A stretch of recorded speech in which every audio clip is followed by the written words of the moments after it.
All right, hey, we're live. We are here at Planet Hollywood. It's a bit noisy. Let me know how the audio is. I have my new lav mic here just for CES. When Brian comes, he's on his way. I'll give him one, and hopefully you guys can hear us more clearly. But it is a bit noisy, so let me know how that clarity is.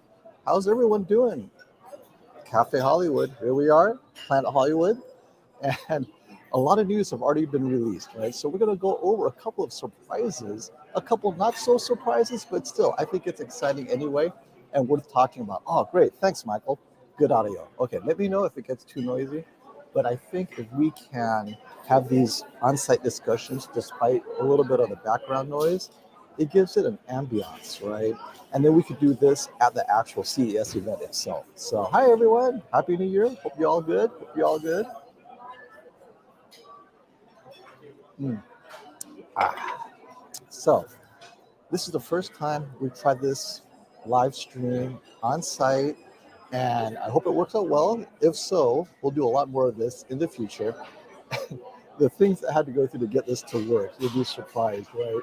I have to get the wireless mics, everything connected, batteries going, make sure the Wi-Fi and the internet connection is good. Not all hotels have a good internet connection, so I brought my hotspot just in case. But at any time when we're walking through the actual booths, right during the booth tour, we may lose connection. But I'm glad you all can make it. This is wonderful that you're all here today. And don't forget to click subscribe and like because we're going to have a bunch of live streams. You're going to be alerted to all of our good stuff. So let's jump into a few of the early announcements. And since I'm also monitoring the questions, go ahead and throw out questions if you have any, right? CES 2023 in 80s audio. Does that mean almost stereo? So let's jump in real quick with you guys here. And here we go. Oh, all right. Now, before we get into LG, let's start with the softballs, right? Hisense has this TV that it's releasing in Australia.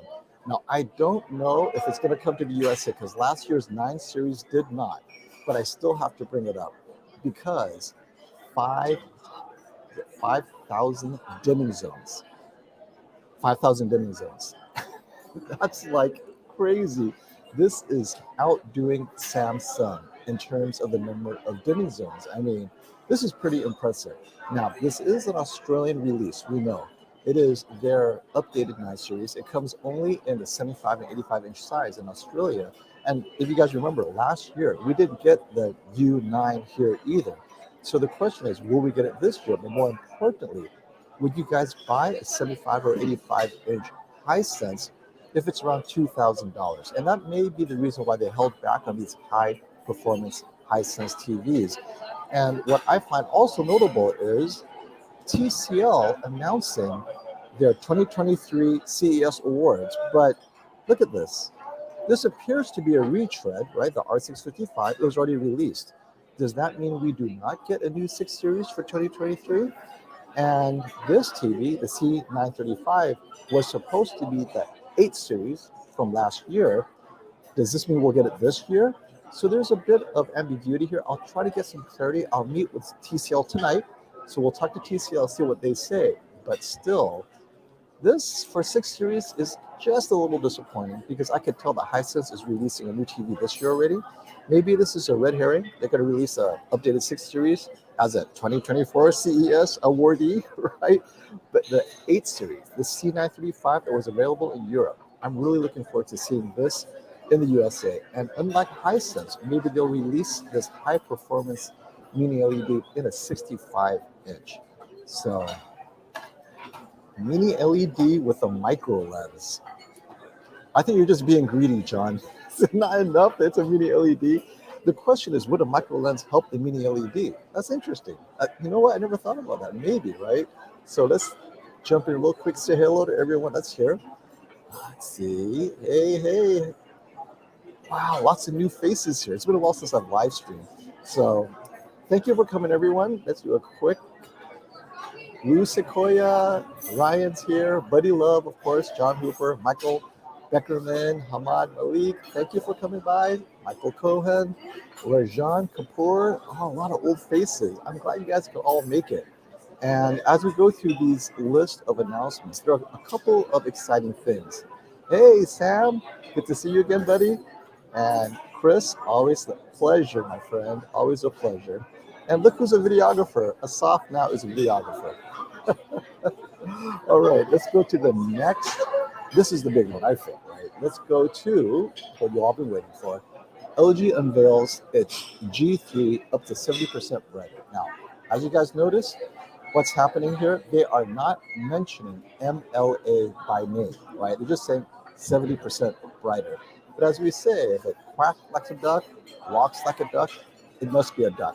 There's no way you're going to get a 70% improvement without something major happening in technology. And MLA is that major thing.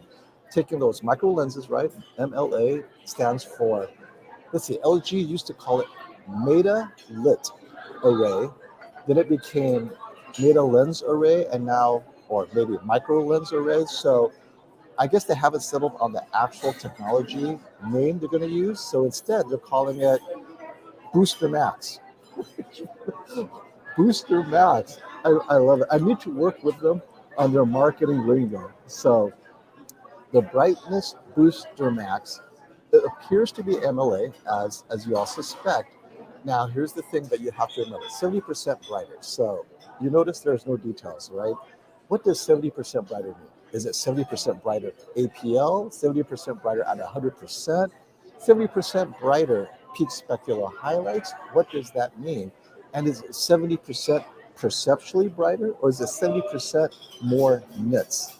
70% more nits may not be as bright as you think versus 70% perceptually brighter, and 70% brighter than what, right? Brighter than the last G2 or brighter than the least bright TV? So assuming we give them the benefit of the doubt all across the board that MLA gets significantly brighter, what does that mean? If you can get 235 nits full screen, which is what flat panels is saying, is what they're being told, right? The documents specify 235 nits full screen. Maybe then G3 will actually win the shootout in SDR. In SDR, perceptually, a lot of people liked the G2 last year, even possibly better than the A95K.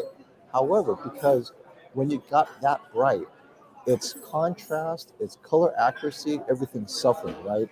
So here we go. Classy says it's 70% higher than the B3. So is that saying a lot? What was it last year, right? I do like that we're seeing the 2000 nits specular highlights. That tells me definitely that it is an MLA. I think that is the critical detail here is when you get your specular light highlights, we're talking the 1 to 2%, the tiny 1 to 2% window, up to 2000 nits. Now you are beating the best from Samsung. We're talking Samsung's Neo QLED, whether it's the Q900B, the Q90B, Q95B from last year. They cannot break 1800 nits at 1% window or less.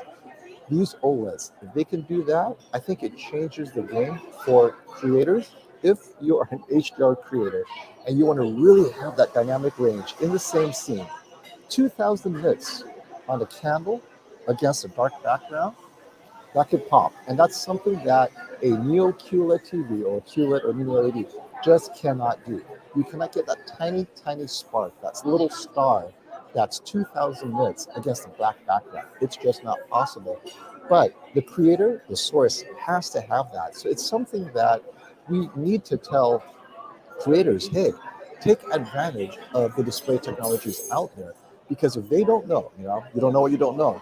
If the creators, the source, the graders don't realize that, hey, if you make that little star just for kicks, 2000 nits, in the living room, people with a G3 are like, wow, those stars look three-dimensional, right? It'll pop off the screen. And so Classic brings up a good point. So LG is the exclusive Dolby client monitoring TV. So after a Dolby Vision movie is graded, they use the LG as a client monitoring system. But if you guys have noticed, Dolby Vision is not pushing the limits of brightness. It's more pushing color, color gradients. I've seen lots of the Dolby Vision versions, and it doesn't feel like it's brighter per se. So I think the creators are not looking at Dolby Vision as a way to get brighter. They may be looking at Dolby Vision as a way of giving you dynamic range below 1,000 nits. That's what I'm seeing so far. But what I think is interesting though is the M3, which to me is kind of out of the blue. So here we have the M3 being announced, and the M3 does not have MLA. The LG M3 OLED is their one connect box alternative. So with Samsung, a lot of people like it because you can separate the panel from the I/O, all the input output with a box and a very thin wire. So LG is doing that with the M3. They're separating the panel, OLED panel, from the box, and this was in the past, I forgot which series it was, they did that, right? And then they stopped for a few years. Now it's back. But unfortunately, you have to choose either MLA or M3. And the M3, I think, is reserved for the larger sizes anyway. But this is something that I'm glad LG is doing because not everyone cares about the extra 500 nits of brightness. I know you all do, but people who are buying these large TVs, for them, maybe the installation ease with separating the I/O from the screen, making the TV a lot thinner, right? You don't have that little bulge in the back. M3, I believe, solves that, but it's not going to be cheap because the M3 comes in 83 and 27 inch and possibly the 77 inch.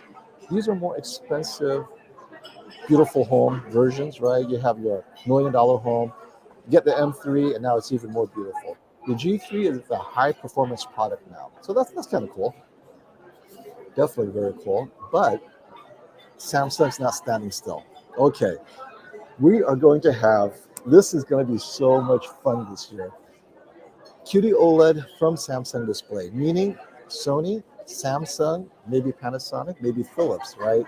Everyone who's getting a Samsung display this year will have access to a brighter 77-inch, 2,000 nit brightness. Now, is it a coincidence that the LG G3 is 2100 nits? We're talking 100 nits. That's all it takes, right? So LG is saying we're at 2100 nits. Now, Samsung is saying over 2000 nits. So we'll see. Maybe LG is 2100 and Samsung will be like 2150. But we will benefit. So what do we expect? This is going to be an amazing showdown. I'm going to assume that the 2000 plus nits peak brightness will also apply to their smaller sizes, the 65 and the 55 inch, because at the shootout this year, we will have a 65 inch G3 versus a 65 inch, whether it's a Sony updated version of the QD OLED with a 2000 nit peak brightness or Samsung. But either way, I'm so happy that LG is keeping up with the Joneses, because if the G3 did not have the MLA and Samsung releases this 2000 plus nits peak brightness, it's game over. So I think LG heard the rumors and now it's out. Now tell me, you guys, those of you who bought the S75B last year or the A95K, do you wish you waited? Or like Classy and I, we both agree on this, does it even matter? If the source doesn't even push your TV to hit 2000 nits or 1500 nits, does it matter, right? It's like buying an SUV capable of 0 to 60 in 3 seconds, but when are you going to take your minivan 0 to 60 in 3 seconds, right? So it's kind of like that here. You have the headroom way up here, but your Netflix, your Blu-ray disc, everything here is under 1000 nits with maybe 5 videos plus Spears and Munsell that breaks 2000 nits, maybe. And those movies aren't even that great. Mad Max is the exception. Everything else is just not even worth watching, right? So it doesn't matter. And that's has been my approach is, yes, these TVs, if I put in the Spears and Munsell, which we know Stacy Spears specifically grades it to push the nits up, to separate the TVs, but that's the role of his benchmark disc. When you're watching movies and TVs on regular or whatever, Blu-ray disc, Kaleidoscope, and streaming, you're not going to break 1,000 nits. Does it matter? Sports, I can see it, right? Sports, APL, 100% full screen, watching hockey, watching soccer, football. You want over 200 nits across the room. Okay, but let's put that aside. Everyone else who's here, are you guys excited about the 2,000 nit battle? I mean, what's next? 3,000 nits? So I think this is going to be pretty awesome this year. Hey, thanks PH Gamer for the super chat. Do you think 3D TVs will come back now that Avatar and Puss in Boots go in 3D? I saw both. Okay, so this is what I found very interesting. And those of you who have seen both, share, chime in here. Puss in Boots in 3D, and let's just put 3D aside, Puss in Boots at a high frame rate. If Puss in Boots was 60 FPS, 120 FPS, 30, I think it all looks fine. But Avatar, in the high frame rate versions, right? So in the same movie, you're hopping between 3D, high frame rate, and then you're back out to cinematic 24 appearing FPS. This back and forth in Avatar is what killed it for me. Choose a frame rate and stick to, oh, wait. Guess who's here? Guess who made it? Here, my friend. Wait. What's up, crew? How we doing? We're going over the various TVs. Oh, wait. And then you have the menu for you. Okay, cool. Thank you. And wait, let me give you this, my friend. I got the same one. There you go. All right. Mic check. Oh, you came just in time to address this question. Do you think 3D TVs will make a comeback? Yes. Yes. I would say yes in the way that I'm very hopeful. I would say no because of the look how smooth we look. Look how much bigger he looks than me. I would say the problem with the resolution handling is a challenge, the soap opera effect. But for those of you that saw Avatar 2, I know you had different feelings about how you felt about it. If they could bring that home, it would be a home run. And because so many of us have larger TVs now, I think it'd be a pretty amazing reason to buy a new TV, which is what I think the TV industry needs right now. Right. Is reasons to purchase. 8K, really? Yeah. You know, what's up, Steve? What's up, Sam? What's up, Classy? Well, this takes us to Nova's super chat. Thanks for the super chat. From first impression, and just to be fair, we haven't seen it yet. We will see it shortly, but hopefully today we'll be at the LG demo today. We'll be at Samsung's demo today. We'll be at TCL's demo today. So maybe we can bring you some early impressions tomorrow.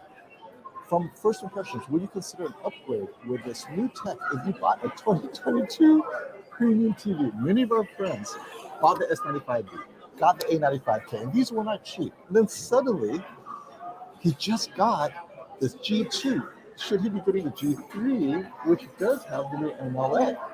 I mean, that's always going to be the issue. I think a lot of us expected this year that LG would be same old, because they were too far along. But I think they know that they have to make a splash or they'll become the same old. And I think that they're looking to differentiate themselves. They need a splash. Mm-hmm. And I think that's something they have to go after. So as far as should you bring it back, I wouldn't fall for 70% more light output. And these are, especially the swords. Right? Yeah, these are massive. You know, I would say that, and it's hard because you're going to be waiting how many months? We're looking, when do TVs actually splash out? April? Yes, Samsung and LG. Yeah, April, right? Hopefully. So you're talking about bringing back a TV that you've been enjoying and waiting X amount of months for a TV that, remember, if you just bought it, that price is greatly reduced. So you're going to be paying the new release price of a gallery edition, which is going to be maybe double the price. Now, not double. Do you think it's suspiciously coincidental that so flat panels have seen a document specifying 2100 nits for the G3, even if it's in vivid mode, but then your Samsung display, coincidentally, is now hitting 2000 nits. Well, then we can do 2150. I said exactly the same thing. You know what? It's going to be 20 or 2101. Yeah. Just stick it to them. But keep in mind what we've discussed many times, even with the A90J, was in what instance will you see that peak brightness? Oh, Yeah. it's only in this use case. So it's always, I would say, if you're happy with the G2, hold on to it. You're talking about a very long time Yeah. in between. And thanks, Steve, for the compliment. Hey, FOMO, you and my brother need to be the next Hollywood star. He's a good dude. Steve, much love, brother. Much love. Thanks love for the, we got all these guys are in here. It's so good to see you love guys. it. I hope I you guys love are it. excited that we're all here together. We're doing content all week long. Oh, I'll be yeah. putting out videos at night. I'll do wrap-ups. You're going to have so much fun. You're going to have all kinds of content from us. Big year for us all. Now, this is what, and we knew this was going to happen when the S95B was released, and we got excited. And the A95K, these QD OLEDs. But in the background, we're saying, okay, all these people that paid premium for these TVs, what happens in 2023 when it gets a little bit better? So we have that buyer's remorse, the FOMO, right? And if, forget last year, you buy the TV, the G3 this year, what happens next year and the year after? How do they keep up? Do they buy a new TV every year? I mean, What is this? it's very similar to what we're seeing in the GPU markets when the 2080 released, and then all you have a 3070 that people couldn't get that was more powerful than the Ti. So I think with TVs, we've seen more gradual jumps, but I'm telling you, and we're going to say this before, now that HDMI 2.1 is commonplace, they're going to have to make different jumps to separate themselves, especially since TCL and those guys have those feature sets as well. 8K is a flop. They're going to need to find other ways. But I would say for those of you that have FOMO, but FOMO. what's more powerful than FOMO is buyer's remorse. Yep. I would say keep both of those at bay if you can. It is a commitment, no doubt. And this is something that you and I see all the time because we see so many TVs, is what classy refers to. When you make things brighter, you see more flaws. Of course. In the past, the dimmer TVs, a lot of that uniformity issue actually comes from the source. Sometimes it comes from the TV itself. But we know that the LG OLED has that magenta tone. I think that's somehow part of the production process, whatever. And if they don't minimize it, does introducing MLA just makes it that much more obvious, right? That vertical banding. I think so. I mean, Classy found that firsthand. I think Classy, correct me if that was in a 77-inch G2, 83 G2. Right. He got into my area where a lot of that panning is more obvious. And obviously, being the G2 being brighter, my fear is raised blacks, posterization. Yes. How do you do both? And also durability with the panel. If they're going to try and jump 70%, very, very hard for them to be able to do that. But I think to your point, and we saw this with the QD OLED, if I can sneak out that, get the excitement, I keep you from buying my competitor, and then maybe I let you down easy in 4 months. Which takes us to Michael's insightful comment. What about Phobo T, right? Fear of buying I'm stealing too that. early. I'm going to change my channel name. Stop the fear of buying too early. I mean, it's a very real thing. That's why we talk about the psychology. That's why my channel is called Tech Therapy, is that there is a lot more to this versus you buy and then you're okay with it. You should be okay with it, but the reality is if you're buying the TVs that we discuss, you want to be on the cutting edge. My good friend Irfan bought the Z2 because he was very certain that he'd be okay for a while. Now he's hearing the Z3 because the Z2 is not as bright as the G2. Or what about the Z3 not having MLA? So then, for me, I'm out of luck because we're at the 83-inch size. If I'm not going to have MLA, then I'm not upgrading. And the G3 large size don't have MLA anyway. Yeah. So there you They don't have care it. about us large guys. No, 77 inches as large as it goes with MLA, which tells me what? We just want to compete with QD OLED.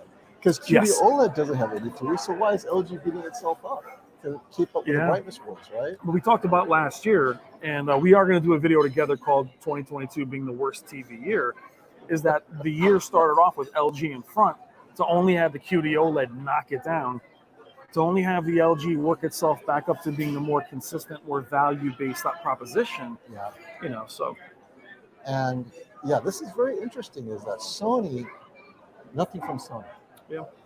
No demos, no special. Now maybe I'll ask Robert Zone because he's one of the. He's going to be here too. Right? Yeah, we'll speak to him. So we'll see if he has anything from Sony that he could whisper us behind the scenes. Yeah. But it feels like, okay, maybe Sony's going to have a QD OLED. I want to know if Sony will have a heat-sink-free QD OLED to bring that affordability down to a level that people would buy it for. Yeah. But some are complaining, okay, they want 83 inch. 83-inch or 77-inch with this new G3. So the 83-inch C2 or the 77-inch that gets up to 2,000 nits. What would your suggestion be? Assuming the prices are similar. Well, the problem is we go into Sony's Master Series, they have to supplant the A90J. Yes. And with the A90J, they were first to market with the heatsink other than Panasonic. So they were ahead of some. So how can they add special sauce to make them them buy? They can't do that right now. So I think they might be waiting to see what they, and then we saw this last year of pricing. They actually hang back a few weeks to see what else gets announced.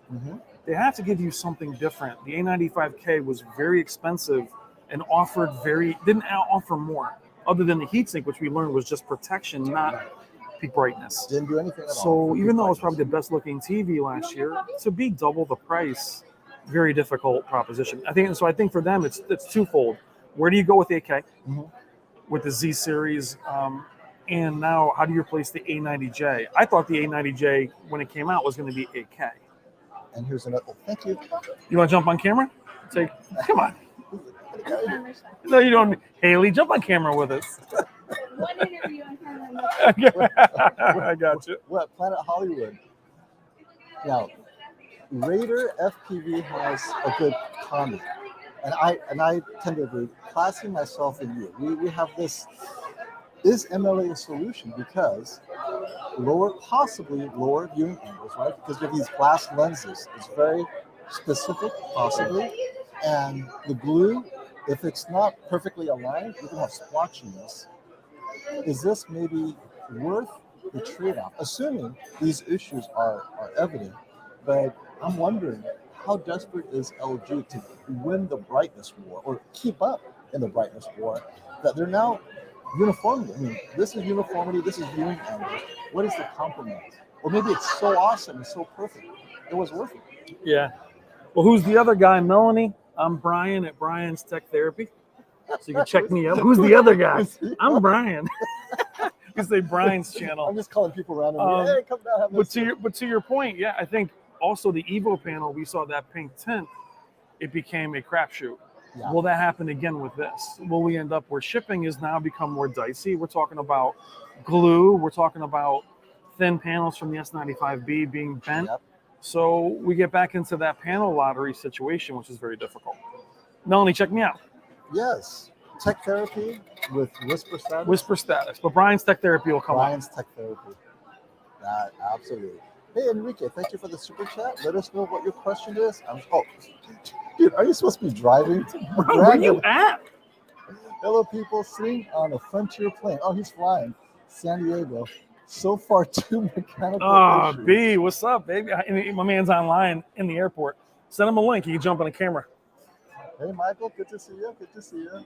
It feels like we're still on vacation, even though it's the first day of the new year after the break, right? But this CES really is fun. I like getting here, meeting people. We're gonna bump into Caleb Dennison, Yeah. Put Melanie on the screen. Melanie, what are you laughing at?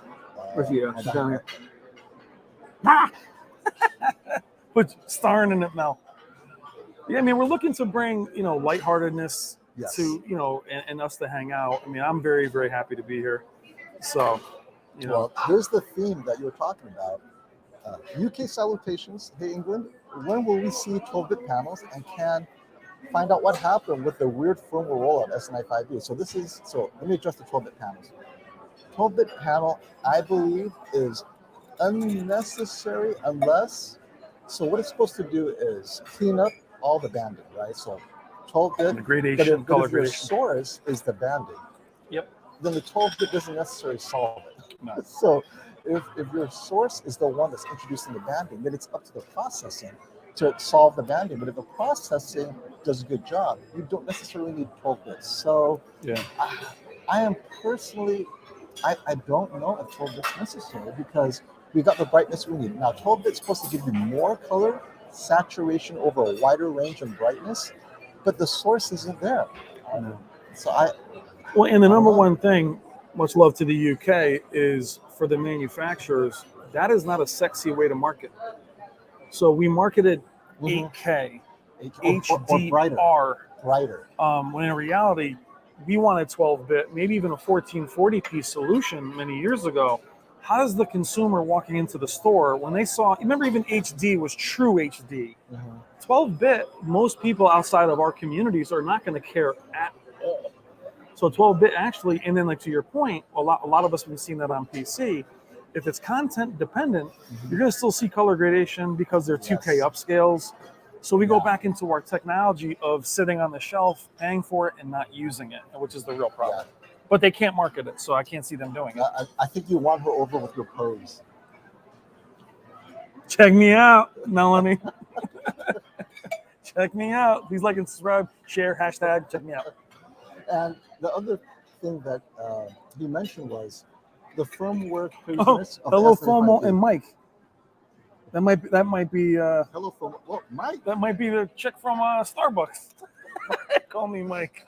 We were at Starbucks, and she just wrote down from Mike. He's like, wait, my name's Brian. I was like, "What's up, Mike?" Mike. That might be her, but her name wasn't Mark. The S95B firmware, I think part of the problem was this is an all-new technology. They've never adjusted their processing to the S95B QD OLED. So growing pains were to be expected. But if you guys notice, over the course of the year, the early issues with brightness, EOTF curves, color accuracy were fixed. It introduced, or maybe, I don't want to say introduced, but their attempt to fix gaming and VRR resulted in more issues. But that's just a growing pain. I mean, you guys have to understand, this is first generation technology. Literally, the S95B was the first generation of that TV. And we both said, look, if you guys were buying a TV every 3 years, get it. 3 years later. Yeah, because you're looking at it as you're part of the program. But if this is your 10-year TV, right, don't get this S95B.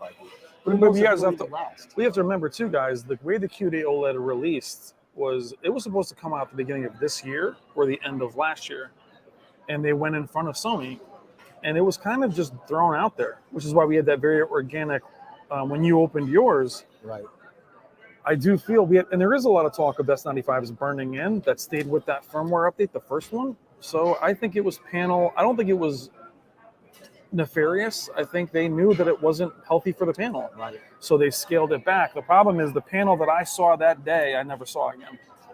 In my own comparisons, I never saw it again. So I put it against the A80K. It looked better in some scenes, where in the S95 against the A90J, when you first showed it, it was better in every single scene. Yeah. And it was accurate, regardless of what others had said. Well, maybe they're doing it again because Samsung Display fixed their panel so that it could show over 2,000 nits. It could be super saturated without maybe the durability issues. Yeah. So here's a good question.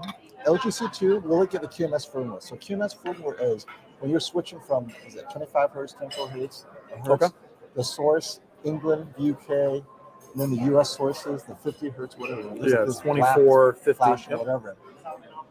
I don't know if the firmware will be updated C2 because oftentimes it's processor specific.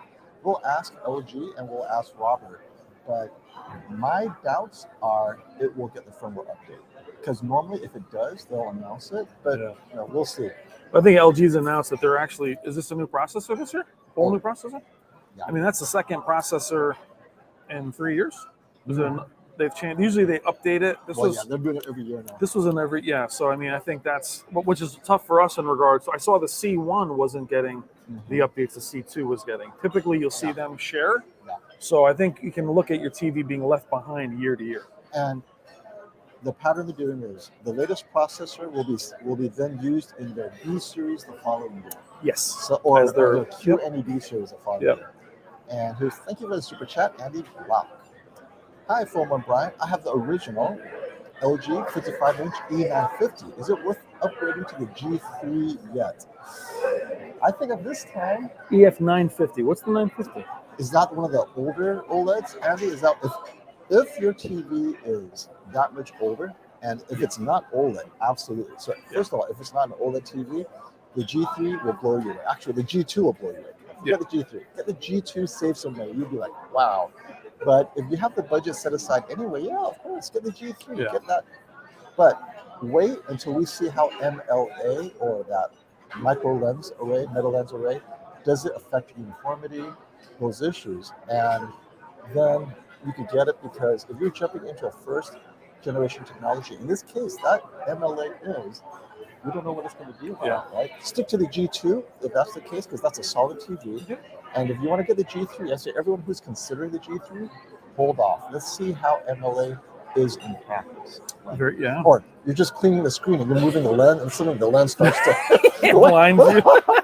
what happened to my micro Yeah. lens? Right? We don't know. We don't know. Right? Well, and we're in that weird part of the year where we recommend last year's panels, but I think for those of you that buy last year's panels, you forget you're buying them at a greatly reduced price, where you're going to be looking for, and we'll see with the way prices are going up, you might not see more affordable TVs this year. Prices may go back up. So I know a lot of times that buyer's remorse is because you're like, oh, I mean, I bought a G2, but your G2 was $2,000 off.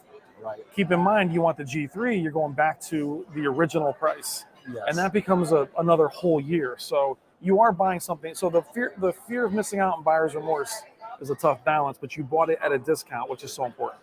This is how I approach it. Those of you who have friends who are golfers, or if you are yourself a golfer, how often do you buy a golf club? You technically don't need new golf clubs, but it's expensive. It's easily the price or more than the price of a new TV. So those of us in the TV world, this is my golf clubs, right? I just get a new TV just to have fun, watch it, be in the conversation.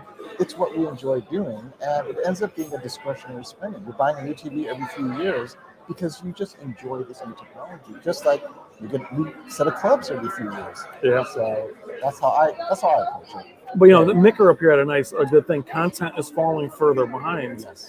And Absolutely. You're correct. I mean, look at 8K with no promise of, it's the first resolution where there's no promise of a physical media. Mm-hmm. So you're saying, okay, well, what am I going to use? I'm like, well, 8K gaming. You're really far behind. So that's always going to be the challenge. 3D, anything, what's the content going to be utilizing? Consoles are fully utilizing HDMI 2.1 for very different reasons. So now it's a must. But it took 3-4 years for that to actually become something they utilized. And not only is content falling behind, they don't even know how to use the content. We talked about Game of Thrones. Oh, yeah. House of Dragon. I mean, like compression. It's so dark, and it's well, even for us, like unwatchable. Sony's implementation of Dolby Vision, even though it's the preferred accurate set, I mean, you couldn't even see. Yeah. So it's you spend that kind of money. And this is a good comment for gamers. Hey, I got an 895K, watch it in Vivid, and when I make it brightness preferred in games, start to see images getting blown out, sending games. So the thing with all TVs, and I'm going to assume, let's say you have the PS5 or the Xbox Series X. It is so time-consuming to go in there and calibrate your HDR on-screen menus, right? You have the PS5 or the Xbox calibration menu. You have to calibrate it to your TV, and on the Sony, sometimes you have to have tone mapping off, and then after you're done, you put it back on again. And you have to get it in the right picture mode. There's so much. How do you describe it? It's like scattershot approach, right? It's like trial and error. Sony gives you no guidance, and that's per game. Per game, right? Per game. It's like. And that's where Sony, it's very frustrating. It's actually inexcusable that they're not doing a game optimizer of some kind, because that would solve your issue. You'd be able to have a preset, 5 or 6 of them, where you could say, okay, for this game, I'm going to stay in RPG, sports. That would solve it. But for Sony, that coming out of enhanced HDMI, it's so arduous that the rest of us are just switching. And when I test PlayStation 5, I have to close the app, go out. Sometimes recycle it to know if VRR is running. An optimizer lets you know that at a click of a button. And I think Hisense and those guys have game bars now. Yeah. So it's hard for them not to have that. So speaking of Sony, what do you think Sony needs to do to be a winner for this year? Now, they were a winner last year, so I don't know. And what do you think LG needs to be a winner this year? What features do you think individually needs to have the best premium TV? Okay. So I'm going to start with LG because they were not a winner last year. QD OLED, and then the Sony was also QD OLED, and both of them beat the G2 in the shootout, and that pretty much, but that wasn't just it. At the shootout, the G2 we had suffered from the vertical banding, the magenta tint. even though we didn't mention it because we're just looking at the color accuracy because they lost on those things anyway. But had we brought up uniformity as well, the G3 or the G2 would have been further behind. So for LG to be a winner, it needs to solve the uniformity, vertical banding, magenta tint. Because in every shootout, if you put out a variety of content, at some point you're going to see that magenta tint, and you're like, even though you mark it down for one criteria, the uniformity, Yeah. it bleeds into other criteria. And as a reviewer, you can say, yeah, but I see a slight pink tint, because I asked them when judging, I said, wait, I know I already marked it down for this criteria, but I'm seeing it again here. It's affecting color accuracy, even though technically it's a uniformity issue, right? So that's LG needs to solve its uniformity issues with color band or with a vertical banding. And it's worse than the 65-inch, which sadly is what we use to review TVs, is a 65-inch size. Yep. Now, for Sony to be a winner this year, it just has to do the same what it normally does. It's color accuracy, stability. It's not in the brightness game. It never has been. It just rides its reputation for color accuracy. The filmmaker's TV. Filmmaker mode, yeah. What do they call the purists? Yep. It's the cinema purist TV.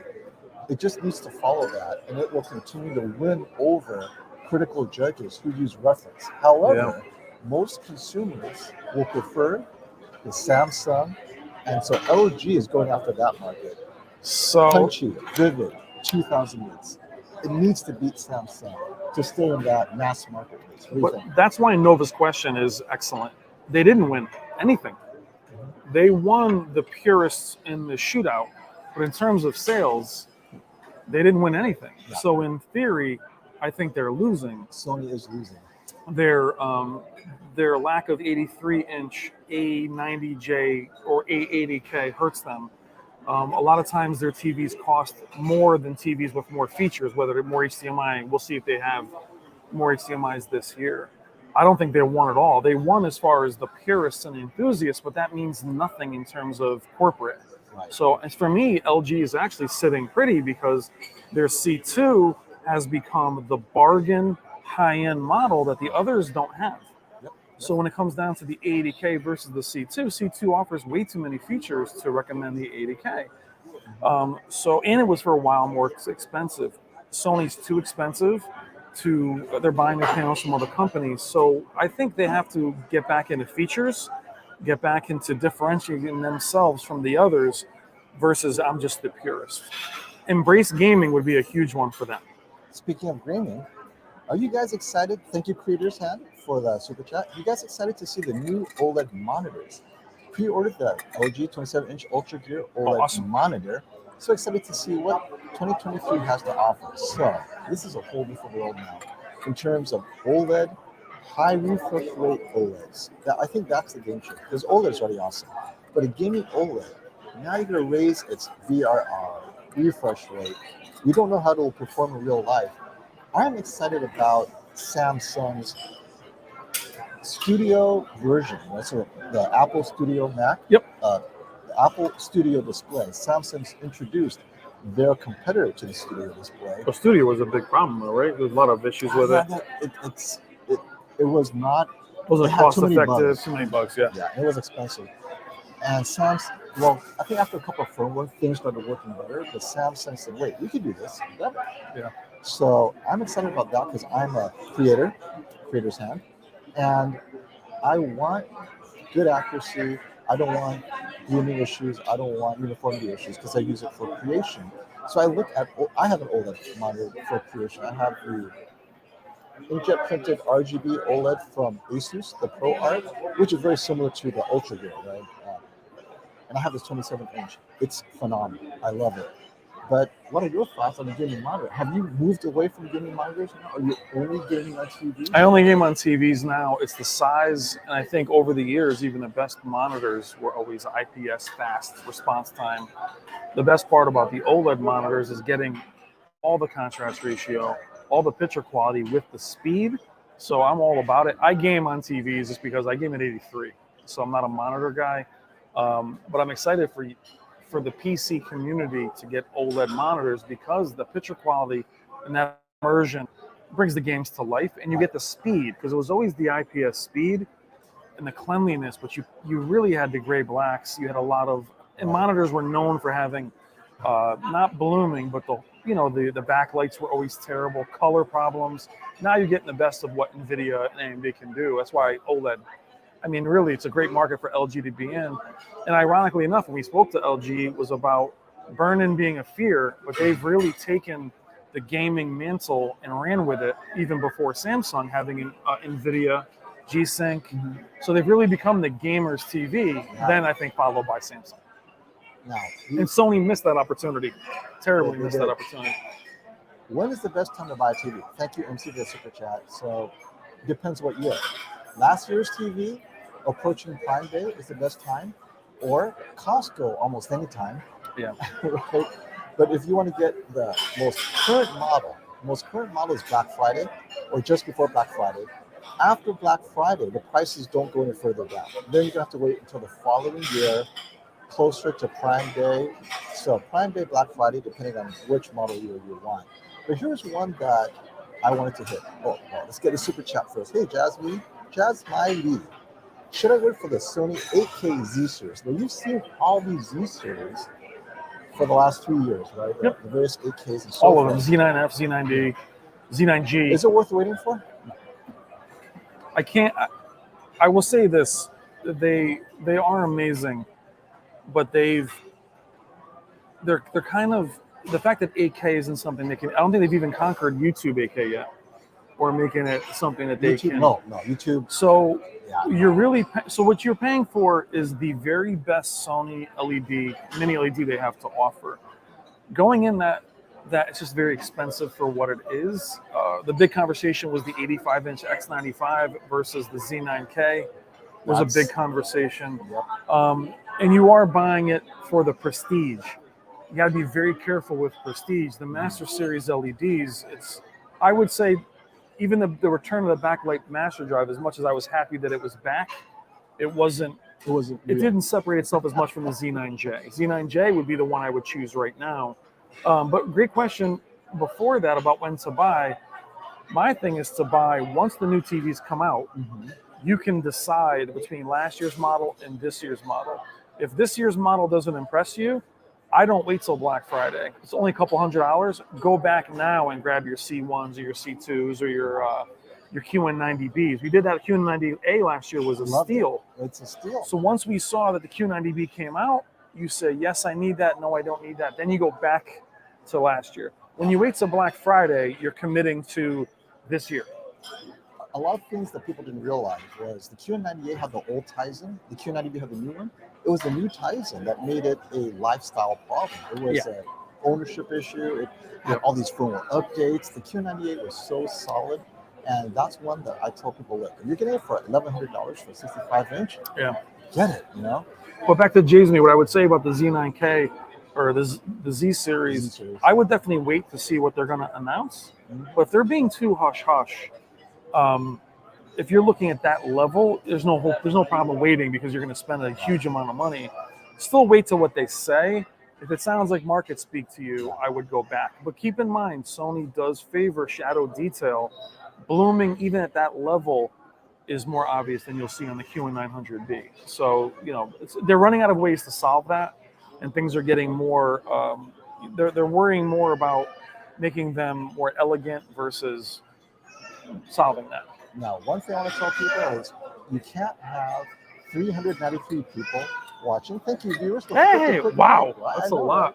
Jesus. You can't have this many viewers and not have a little fanboyism. So we have a little battle going here.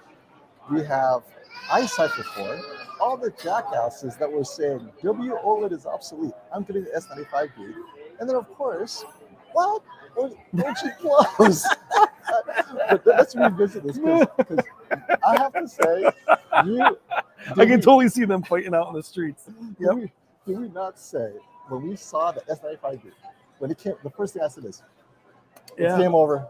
LG is obsolete. And you're not, and you guys, I'm gonna tell you, you're both not wrong. And again, in our video of 2022 being the worst TV year, us as influencers were part of that arithmetic because we saw something, a Samsung OLED. Think about it, high saturation, more color, all this quantum dot speak was on display. Mhm. And at the same time, it made the C series or any of the other Sonys look pedestrian in terms of color and brightness. But that was kind of an illusion for the moment. Right. You know, LG saying, wait a second, I've spoken to LG. They're not looking to follow with more color. They're looking to create brighter panels. So you go with the S95B, which has been a mess. Those that bought a C2, it's tried and true. The whole year, no problems, no issues. So you're both right and you're both wrong in a way. I think consumers win either way. So I have to say this. LG OLED, as long as it keeps its prices competitive, just because something is obsolete doesn't make it a bad buy. Because if you guys watch my videos, what do I recommend? The C2. Always over and over again, get the C2. It is solid for what it is, right? It doesn't mean that it's still not obsolete technology. It's irrelevant, but as far as cutting edge, it will not win another shootout unless it fixes a few things, because it cannot keep up. When we're talking about high performance, it's obsolete. We're talking about everyone who goes to Best Buy or Costco. It's definitely a relevant TV. It's who is your audience? And among you guys, I think it's obsolete. Among everyone here, are you kidding me? They take a C1 in a heartbeat. Well, and you think about it, though it feels obsolete to us because we're cutting edge, the average person walking into the store just discovered them. So actually, they're not behind the eight ball. They have a couple more years to actually change, and I think they will. I mean, they're still look at the way they are with gaming now. The monitors, they're not doing poorly in terms of their innovation. I do think that the QNED was a huge issue. They have to find out where their focus is. I don't think they should abandon that at all. They should stay with it. But I mean, it's. Mark brings up a good point about energy consumption concerns. I live in the EU. Thank you, Mark, for the super chat. But I want a Q90B. But in March, energy restrictions on the brightness will happen. Should I buy it now or wait and see what they do with the Q90B? Buy it now, because we don't know how they're going to enforce it. My understanding is all new TVs being sold in March must have that change in the energy. Well, that's a shame. And maybe you're grandfathered in, but why risk it, right? If you wait until March, or buy it now, the sale isn't going to be that compelling. They're already low. The Q90B may be the last of the bright TVs from Samsung. Now, the Q90B, though, still made it with energy assumption, I believe. It's just right there. But the larger sizes, maybe not. So in the EU, there are a lot of TVs that are going to have to be pulled down. Like 8K TVs are a moot point in the EU. Can't sell them anymore. They will not qualify. So that's just crazy. Which is tough to have to make those decisions. You know what I mean? Like having to buy it like that. Yep. Hey, what is this? What is he referring to? Matter. Is that a TV show? Can you guys give us your opinions on Matter? Matter in a scientific term, or will it matter? I think it's a TV show, or I'm missing out. Will it matter if it's going to matter? A Netflix show called Matter? I'm missing out. What is that? What a bunch of tech geeks. No shit. You don't say. That's why we're here, my friends. Bro, you're watching. You clicked on his face. Yep. All right, let's go through here. Rick Shaheen in the house. Steve Smith in the house. The whole crew's here. Yep. All right. 420 people watching. Thank you for attending. We're bringing CES to you because you cannot make it for sure. There's Technodad's here, right? Technodad will be here. Yeah, he's staying at the Stratosphere, so we'll hang out with him at some point, hopefully. The Pentonic. So I've got a lot of questions about this. Thank you, Michael. Screen virtualization for multiple inputs. I don't know if I'll ever use that. Provided by the MediaTek Pentonic SoC, may well be what saves 8K displays. Now you might have a reason to actually buy one. Screen virtualization for multiple inputs. I don't know. I have to see it in practice, because I don't think there's a source. It's so TV aside, let's put 8K TVs aside. Producing 8K content is incredibly expensive. Capturing 8K, processing 8K, storing 8K. Can't rewind or fast forward. transmitting 8K. Transmitting 8K, because of the bandwidth. Rewinding and fast forwarding. What is your buffer like to when you have your Netflix on the bottom and you're going back and forth? There's a little buffer there, right? 8K. No. We did a trailer for Lord of the Rings. We got to the end of the stream where he goes, can't go back. I can't go backwards. You imagine giving up rewinding and fast forward. If you think about what you said, for them, how do you market that? Yeah. The marketing, that's not going to matter to enough to make it worth it for them for sales. They need a simple way, 8 and 4. It has to be bold. Marketing team's going to tell you there's no way we're going to invest in that. Yeah, absolutely. And what we saw with LG just do, they may trickle that back down to 4K to sell it. Yeah. They just saw that LG was going to do that with MLA. Yeah. They're going to do that on 8K only. They know full well they're wasting a year on the Z series. Yeah. Let's drop it to 4K, just like the 97-inch LG. We thought that was going to be an 8K. Why would that not be an 8K TV? They know 4K is where it's at. So I think to your point, you might see that visualization come down to the 4K. Yeah. I can't see that saving 8K. And I do love that LG is paying attention to what Samsung is doing. QD OLED brighter 77-inch. Oh yeah. Well, MLA brighter 77-inch. Yeah. They only have to do just enough to beat the competition. And that's it. And back to what we said about who wins, keep in mind, guys, and speaking with LG, even though we think Samsung did well with the S95B, they took a bath on them. They sold out. There's 1 million of them. They're at war with each other. So we look at it as being enthusiasts. Damn, S95B killed it. Yeah, it killed it. If you go to a Best Buy, it's told by Samsung to hide it. Yeah, come in the back. It's if you go into Best Buy, anybody who's in the comments, I challenge you, come on. When you go into Best Buy, you're gonna find the QLED, Q mini LEDs. You're gonna see the 8K, and then you're gonna go back to the cheaper Q7, and you'll see the S95 by itself. It'll be fully away. So we feel that they have to chase. They don't feel that way. And in Sony sales of the A95K, though the way we look at it is, it's a home run. It's not. Well, this goes to what people are focusing on right now. They're not liking what's happening. Page Gamer did comment, maybe the shootout should have some consumer categories, like what's important to consumers, right? Yeah. Take into account the ease of use. We're talking the UI, the software, and what I am really annoyed about, forcing ads, introducing movies I don't want paying to watch. For it somewhere. Yeah. Right. It's like, hey, why don't you watch this movie? I'm like, but I would never watch that movie, right? Yeah. They're force feeding ads and movies because they're seeing how much money Vizio is making doing that. Yeah. But wait, Vizio's not really selling TVs. They're selling ads. They're staying afloat though. And they're staying afloat because of it. So it's going to be really hard as more TV makers take this route, including in a shootout. Everyone's going to lose. All the TVs are going to end up looking like that. So if you put up Michael's comment right here, Burton. So that's the thing that we're discussing is enthusiasts in anything are so far away from what the common, and I mean common, the people actually buying. A lot of us enthusiasts don't buy. Yep. We're on the sidelines. So yes, Sony with the A95K is one of the best TVs I've ever seen. But when you look at the money, people were buying a 65-inch A95K instead of an 83-inch C2. Yeah.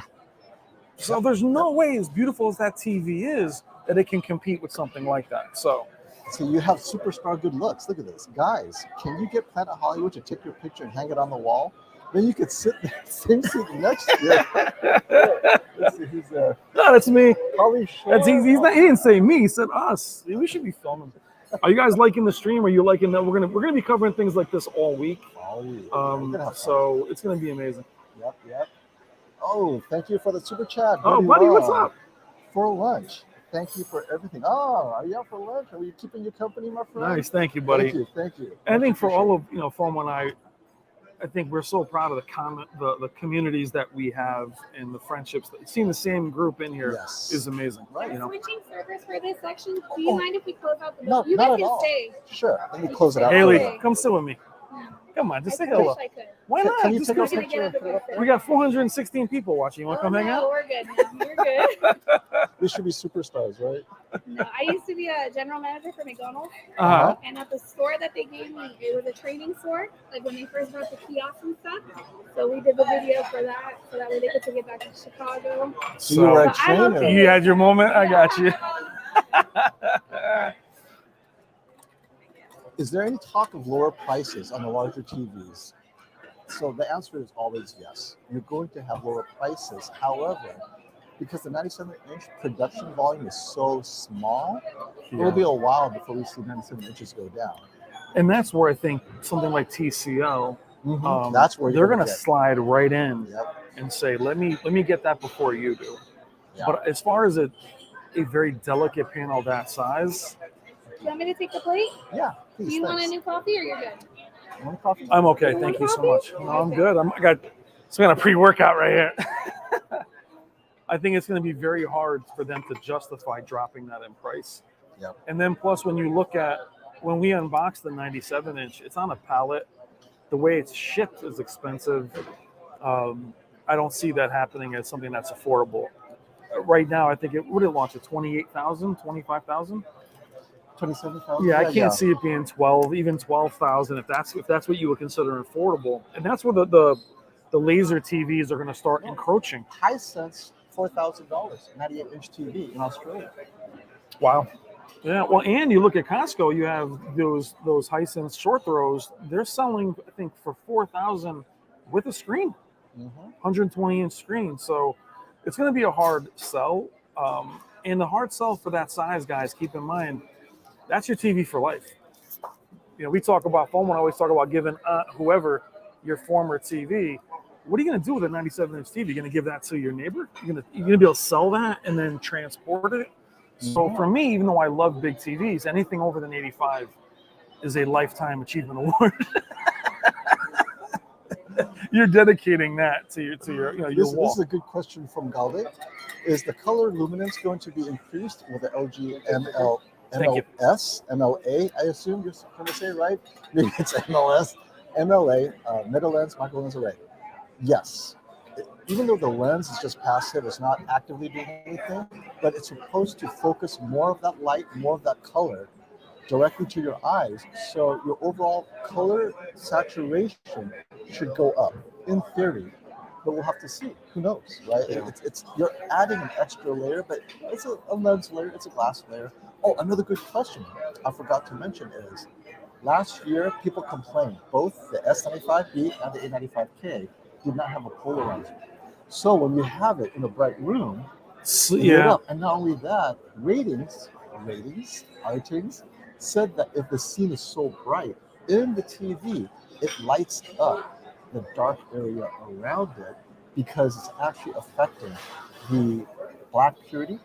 So it's elevated. So the question is, will they do something this year to add a polarizer and eliminate that effect?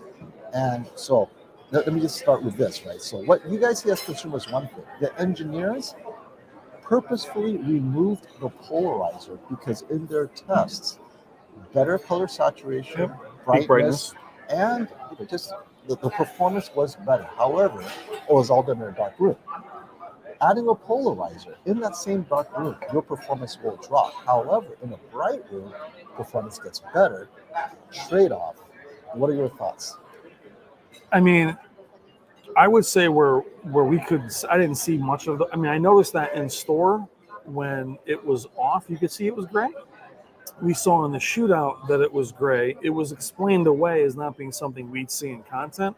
I unfortunately didn't experience that enough in content, but it's a major problem. Some of you have reached out to me and have taken your S95s back simply because you were seeing that too often. They're going to have to do something to solve it, but then it goes back in plus and minus. Do you put it back on and then lose the peak brightness? I think it takes a lot longer than the time they have this year to correct it. And it goes to the second question about MLA. I have heard from people who've seen MLA in action that they noticed off angle, the color shifted, slight drop in saturation, right? Very much like a VA panel where VA is perfect and then you go off, you start lose contrast, lose color saturation. How bad is it? Jesse, you're asking, will microlens array worsen viewing angles?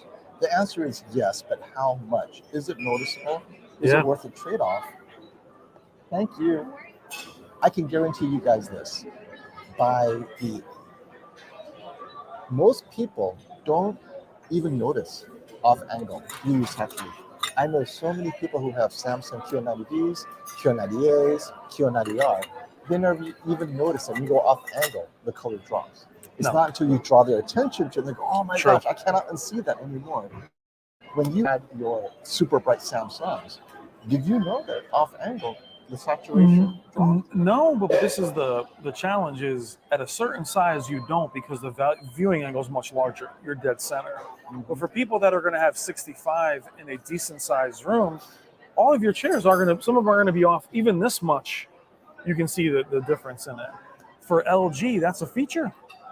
It's a selling feature. So IPS. you are, I'm not, well, IPS and their OLEDs, it's always been a selling feature that there's no color shift. Thank you. So that is a challenge. But, we talk about, here we are trying to take one strength.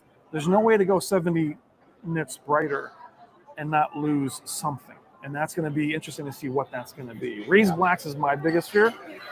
So I want to address this one. This is a really good comment. My Cats says the problem with QD OLED is Samsung. So there are two Samsung. this is very confusing. Samsung Display developed QD OLED. So without Samsung Display, there is no QD OLED. And they have really done, I have to say, taken heroic lengths to make QD OLED happen.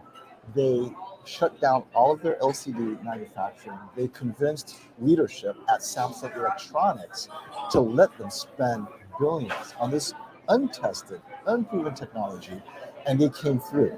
Samsung Electronics is the one that actually released the S95B with the firmware issues, the bent panels. That's Samsung Electronics putting together an actual TV. So Samsung Display, I think, has done a phenomenal job providing this amazing technology for Sony, this year hopefully Philips and Panasonic, and Samsung Electronics to use. Because Samsung Electronics takes that and packages it into a TV with varying results, right? Firmware issues, as we saw, maybe QC issues of bent panels. So almost right, almost correct. I just wanted to clarify that it's not all Samsung Electronics, or it's not all Samsung. It's Samsung Electronics more than Samsung Display. Something to keep in mind. Which LG has some of that as well, Yes. to a degree, which is hard to keep track of that. I was going to say, Hey, some guy looks just like me. someone's posing as you. If I'm doing a giveaway, don't go after it. This is not a WhatsApp. It's like porn site. Hey, follow me back here. Oh, you know Hot what? girls. I was gonna say, the minute you said it, they're going to come on and they're going to start posting it. Hashtag. Ah.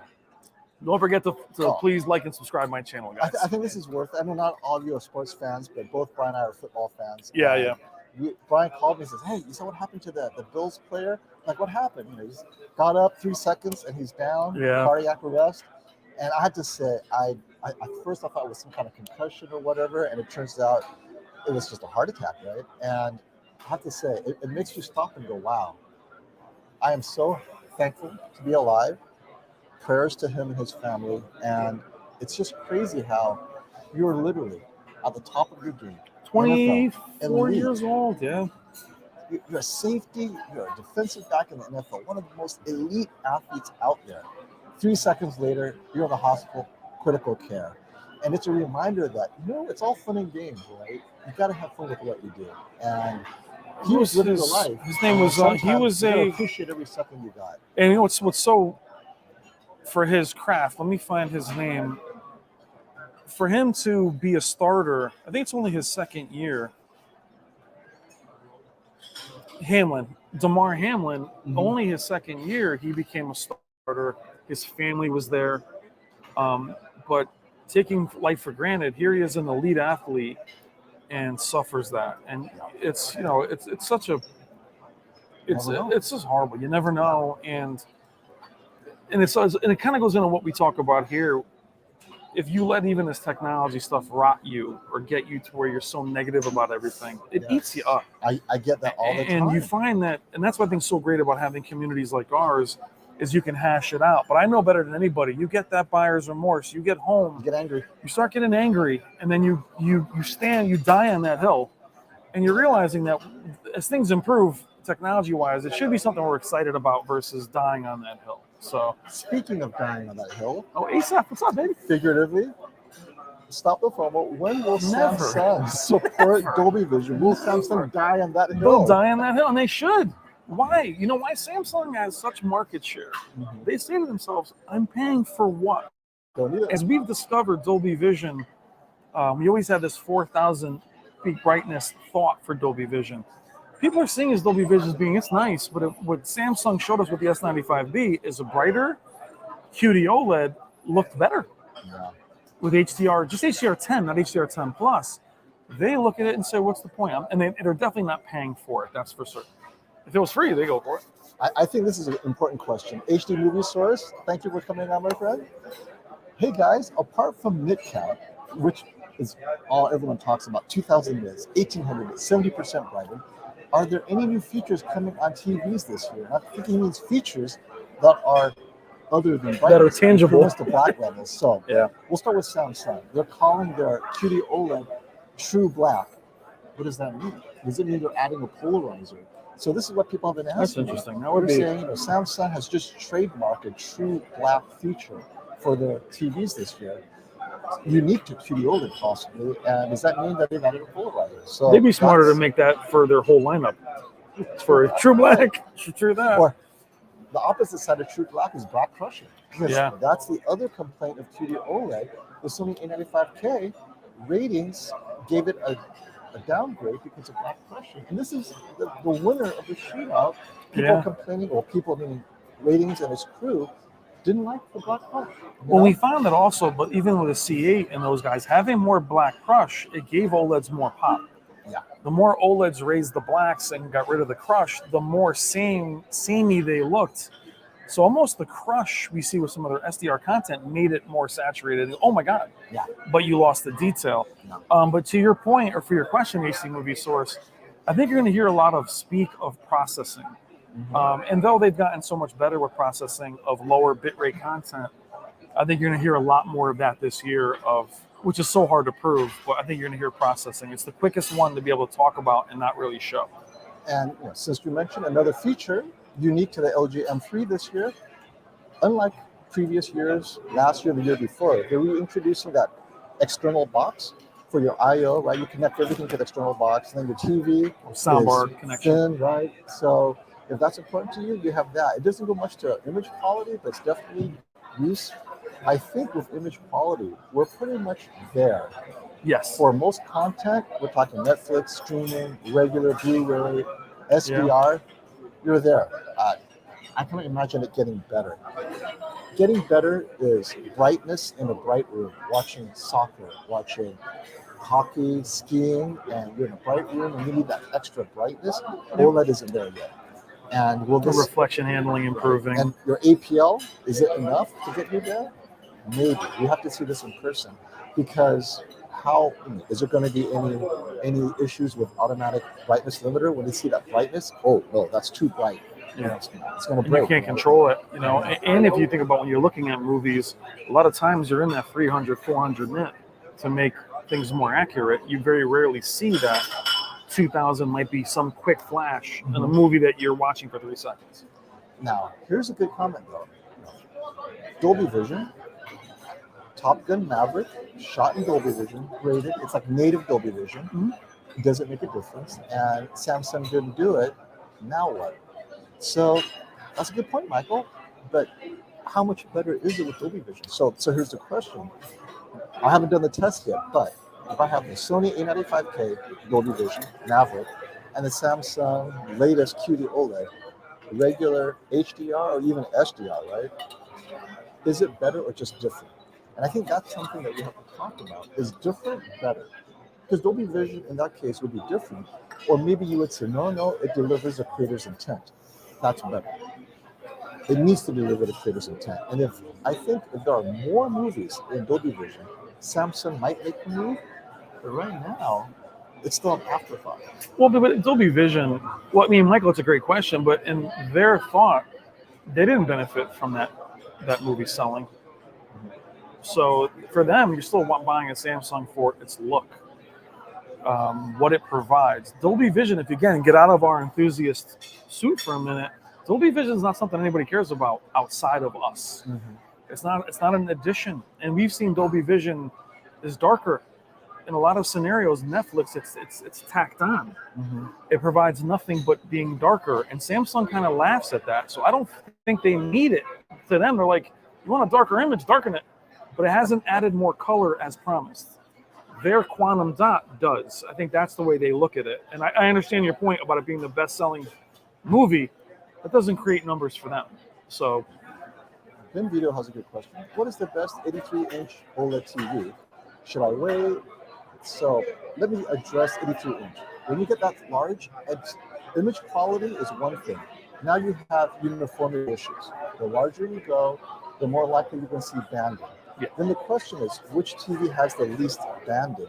That would likely be the Sony A90J 83-inch, because yes, the G2 or the G3 this year will be brighter. It may have certain elements better, but does it have worse uniformity? And it's something that your decision is less about image quality, because all the OLEDs will look good. It's more about uniformity, or do you prefer WebOS over Google TV? Don't get caught up in the pure image quality. 10 minutes, 20 minutes. It's all about the stuff that actually will affect you day to day. Uniformity, WebOS versus Google TV. That's the kind of thing. Or if you're a gamer, you might have to go with a C2 or C3 because its game bar is better than Sony's weird Dolby one Vision. game mode. That's it. Yeah. You're either 4K 120, VRR, or Dolby Vision. You can't have both. I mean, so your use case determines less than image quality.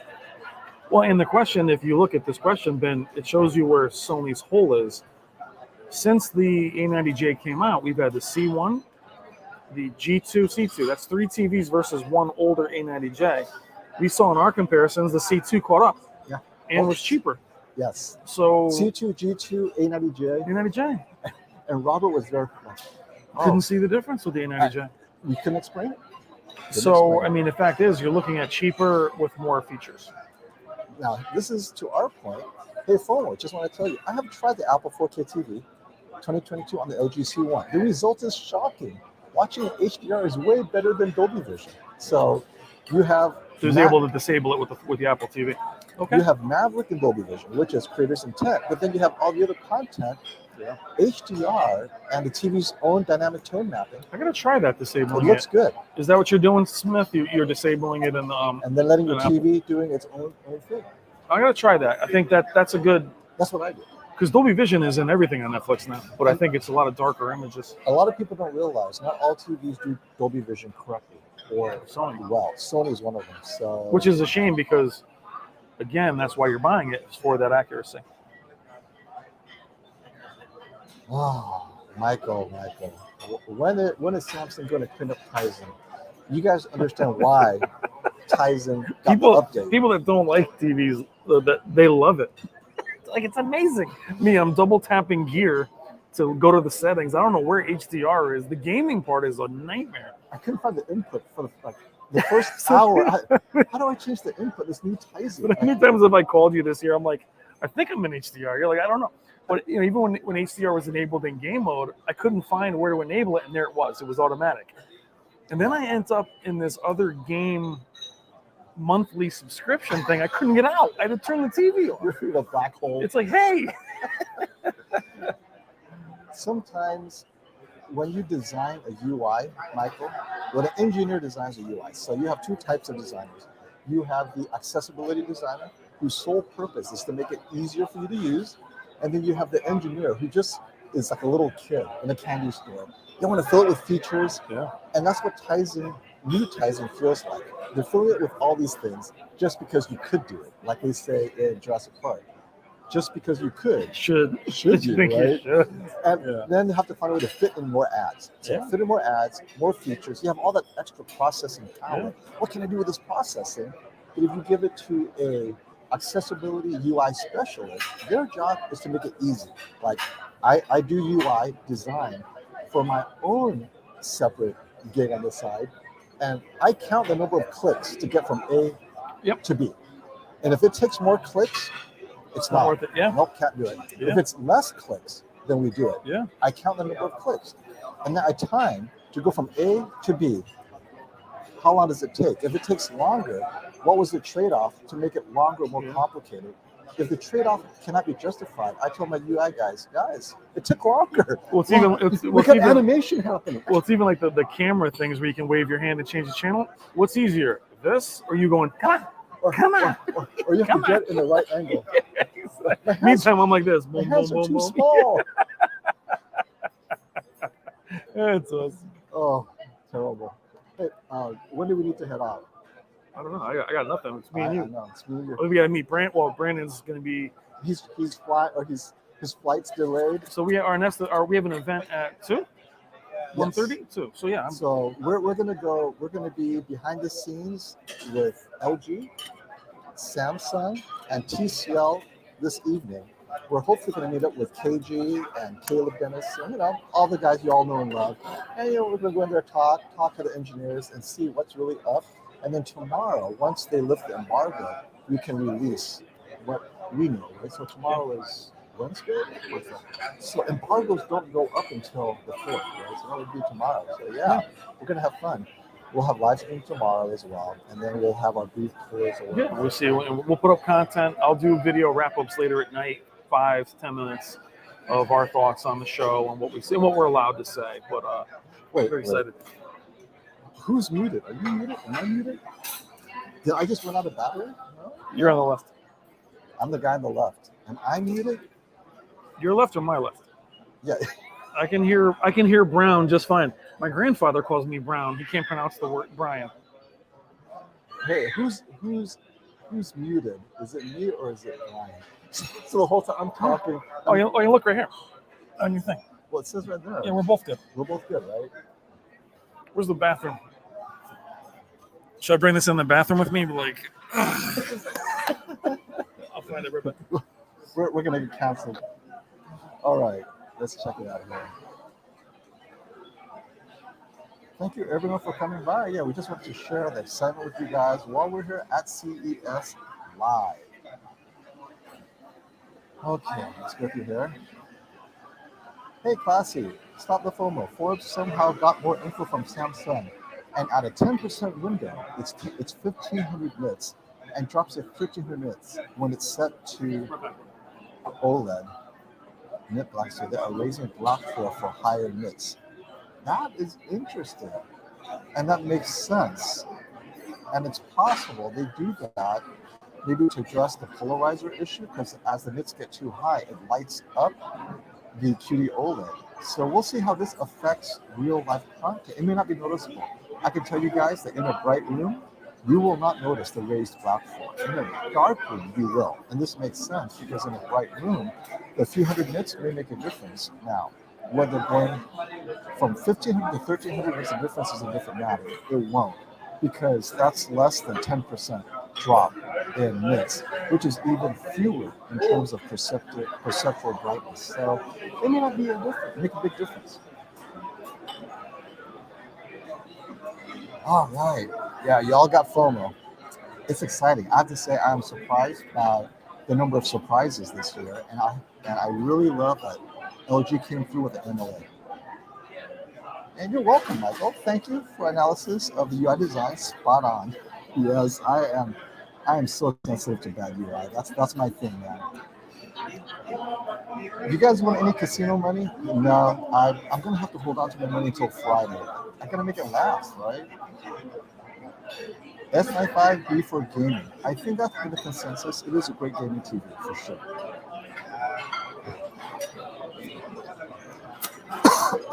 Excuse me. Do you know anything about the power failures of the 2022 LG? Honestly, this is the first I've heard of it. I have the 83-inch G2, and it often fails to turn on via Control 4. That's a whole different issue. It could be a Control 4 to G2 issue, definitely. reach out to LG, because if you're still in warranty, get it replaced. If that's something that's a warranty control 4 issue, do it before your full service warranty runs out. When do we expect current model TVs, so we're talking 2023, to start deeper discounts? So if you're still in 2022, like many of us are, I'd say spring, once these 2023 TVs officially release, right? Once prices are announced, within a week or two, the 2022 TV prices will drop. And then by Prime Day, if those haven't sold out, it will drop another layer to make sure they sell out on Prime Day. And if it lasts until Black Friday, then you get the steepest discount. But for this 2023 model year, the first set of discounts you're going to see would be September, early October. And then as you approach Black Friday, more and more discounts. But I've noticed with Samsung, you get the best discounts in October before Black Friday. So depending on which model, shop this year's, start shopping late September, and you'll get the best discounts for 2023 model TVs. And Super Bowl, you get the best deals on bad large TVs. When I say bad, I'm talking about value. Crystal Dynamics. TCL 4 Series, right? 5 Series. Those kind of TVs, Super Bowl or the U6 from Hisense, they want to push for 75 to 85 inch low budget TVs out the door on Super Bowl. 77-inch OLEDs, I don't expect a huge discount maybe on the B2, but nothing like, oh, I'm going to wait for the Super Bowl. March and April will get you the best deals for last year's TVs. Well, it will start, and then the best deals will be around Prime Day. Mainly for gaming, S95B or A80K. I'd say go with the S95B, personally. For what? Gaming. Oh my God, yeah, no question. Yeah. Yep. But, just so you know, some people have complained that the S95B has posterization in some games. It's game dependent. The best person to ask, I would say, because a person who in our group games all the time the S95B, ask KG, right? Talk with KG. He loves the S95B for gaming. He also understands its limitations. In SDR, it's phenomenal, but there are certain games, certain content where they might introduce posterization. So either Classy or Tech with KG will tell you, depending on your content, both are great, but the S95B generally is great, better for gaming. But there might be content which you might notice the background. All right, let's get caught up here. Hey, thank you, Vinvedo, for the super chat. When is the new Sony OLEDs coming out? Sony is just We don't know. early to midsummer. That's what I've noticed about Sony. Their newest TV comes out in early to midsummer. This is why we had to delay last year's shootout for the Sonys to be available. But if this year is like previous years, probably midsummer. Is Sony processing still the best? Generally, overall, it's the best, but LG has caught up in many ways. So I would say Sony and LG are neck and neck starting last year. Yeah. So, yeah. Well, and I mean, as upscaling becomes less of an issue, we're not looking at 480p, or it's going to be less of a conversation. It'd be more about delivering what's really there versus edge enhancement at Samsung. So I think it's going to be not as important because you're not watching cable TV as much. And nobody's muted, so thankfully, one of his headphones is muted. Oh, it was us or was the guy who complained? It was the guy. It was you. You're like, sorry, I muted you both. At risk of being censored, AVN normally has the same time as CES, not like I know, but I don't know if it's there this year. Oh, We'll see. good to know. No, or maybe we won't see. Maybe we won't see.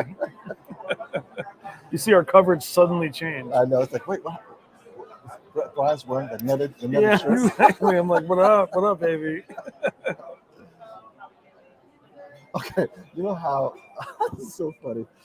So you know how they have these, okay, I look at this, I'm like, you gotta up your game. This is gonna be the worst. I don't even understand what that's for. Is that for people to follow back and they get snagged, or what is the? I don't even understand what that's for. But it feels like he didn't put enough effort into it. He must be new. I normally get like spam. He must be new. but this guy, it feels like he doesn't put enough effort. Yeah, but what are you Only doing, one man? post. One you know? post. Usually you put 500 of them. I don't know. But what is that? Like people follow that back and it's supposed to what? Grab your credit card? I don't understand the whole point of even doing it. I said, you have geeks talking about TV, and suddenly this sexy guy shows like, up. Hot tub, hot tub. You're like, oh my God. And Capono can't unsee. He's already on his way. What's up, Capona? How you doing, my friend? All right, guy. Oh, wait, he can't unsee you in another shirt. Sorry about that. Oh, really? Yeah, like Mad Max. You know, Thunderdome. Hey, Rick, I kicked the hot girl thing out. I should have kept them. What's up, Rick? Oh, wow. Rick moved too quickly. Awesome. Thank you, Rick. Thank you. It's always good to have moderators here to kick out some of the questionable antics that are happening. FOMO, your mic is angled away. Oh, see? Got the button down. He's all dressed up for tonight. Oh, now you're muted. Am I muted? See the red button? Oh, the red was on. Yep. Mic check. Yep, you're good. Technical difficulty. Is this better, guys? Let me know. You're like, I can't work. Hello? If all of a sudden he's like, it didn't work. You know what I was told is I have to eliminate my resonance at the. I think I have a 180 hertz resonance, right? Your So voice? If I talk like this, it's a lot clearer. But then I sound like a geek, truly. But it's Wow. easier to understand, and it could pierce across the room. So if I eliminate my lower mid-bass frequencies, it's Oh easier my to God. understand. So I got hit my last video because I was whispering.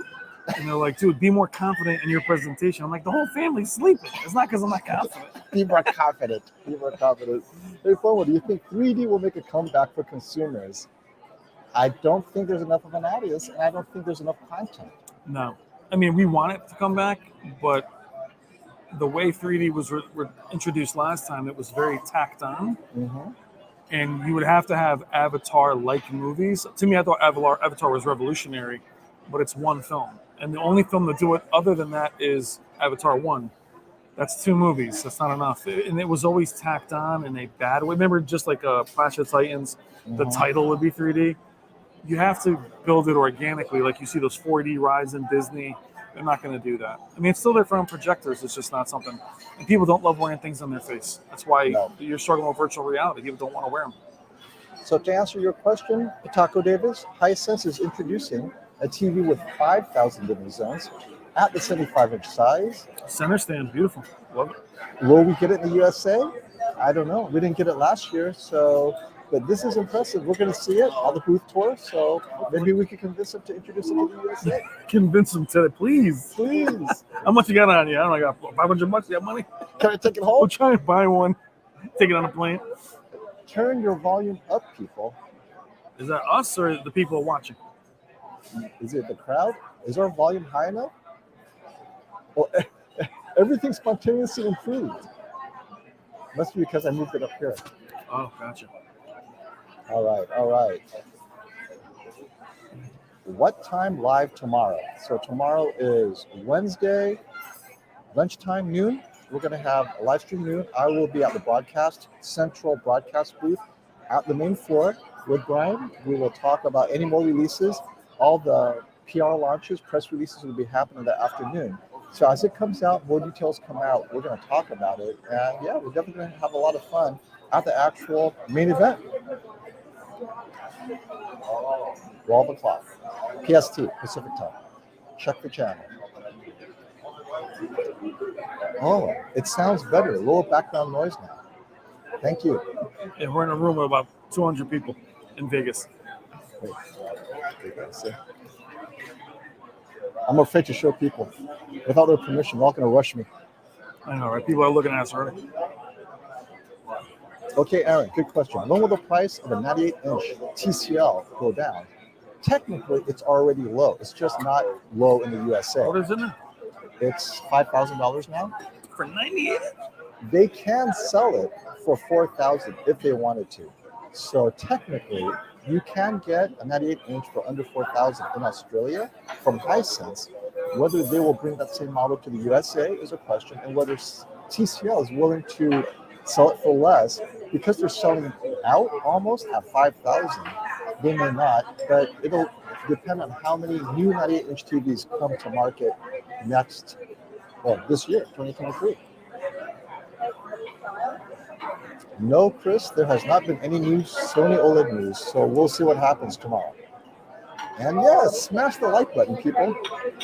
But don't break your computer while you're doing it. And check out my channel, Brian's Tech Therapy. Yeah. Never say that.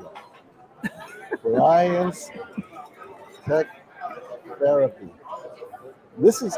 Brian actually has a channel. I did not just drag him from the, hey, you want to talk TVs? Come on. Okay.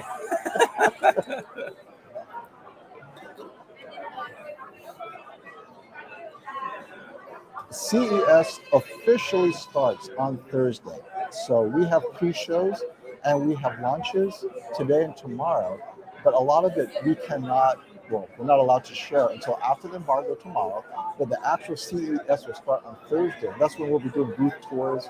We'll be at CES. We're going to go to the different TV displays, ask questions, live stream. Tomorrow afternoon, right? We'll get a Hisense booth tour. Thursday. Yeah, Thursday. Thursday, do the Hisense booth tour. So Thursday is the official opening of CES. Tomorrow are all the official press releases. And today, all the leaks. Yep.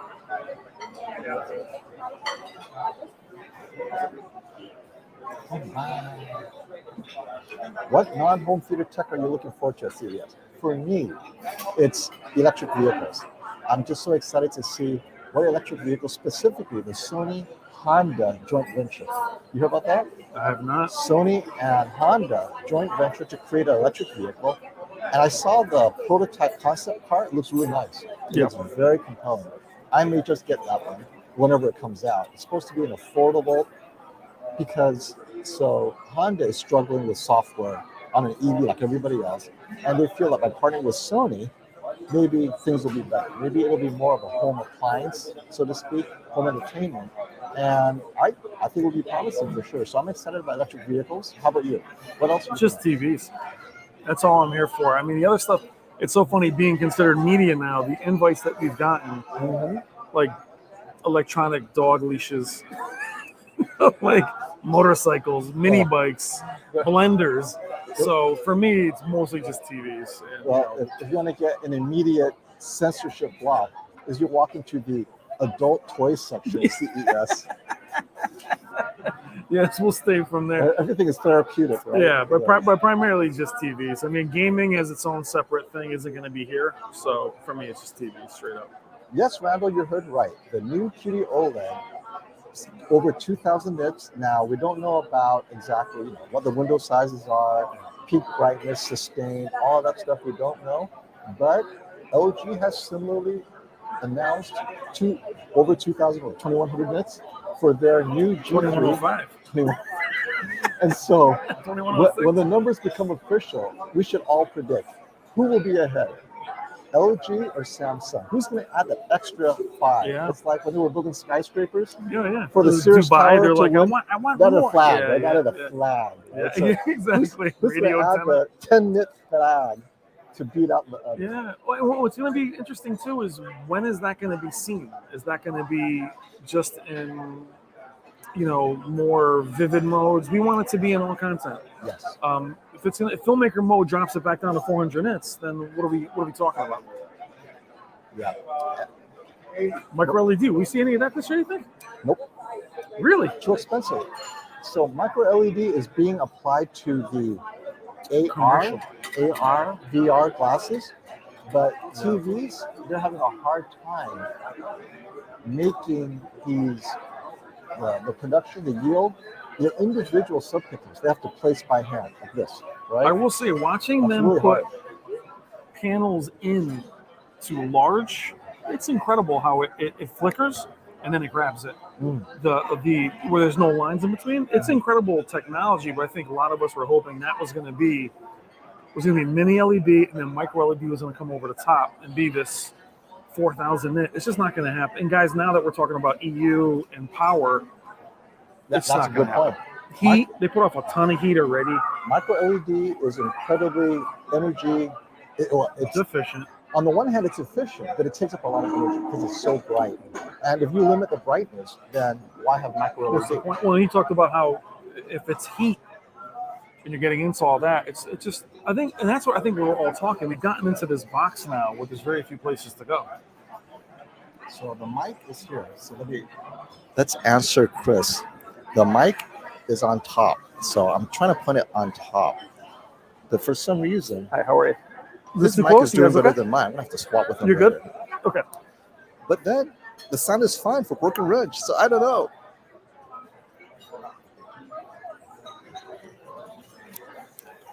This is what they look like. Oh yeah. Oops. Oh yeah. Yeah, so they open up. Let me see. Oh, This is how they break. Okay. Now, it's like it's pointing out. I need to get a lavalier, because you can plug in a lavalier and then plug the lavalier closer. Oh, okay. So That plugs into that?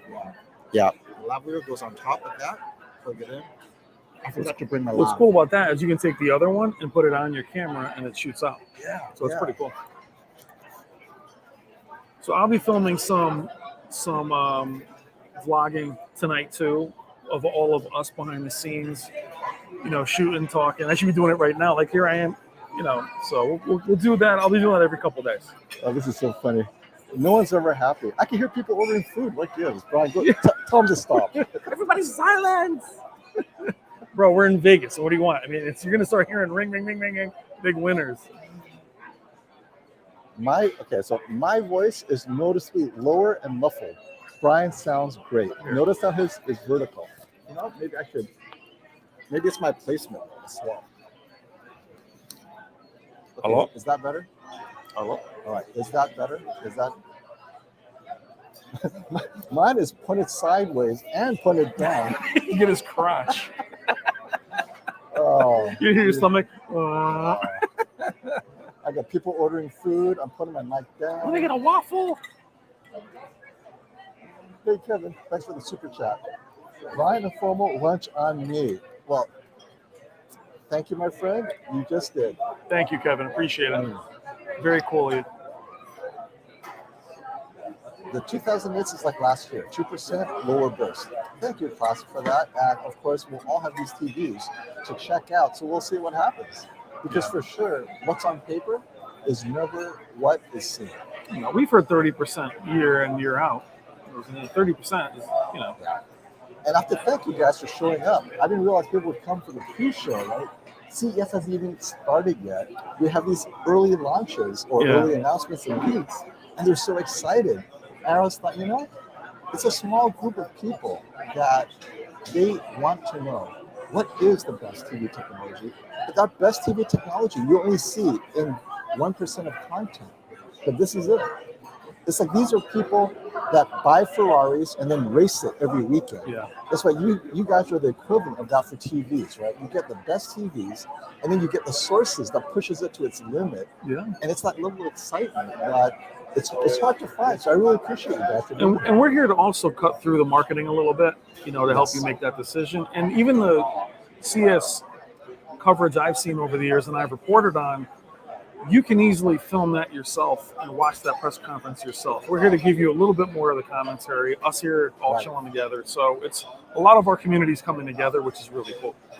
And Robin always comes here to decide which TV to choose out of a list of 3 OLED models and leaves with a list of 6.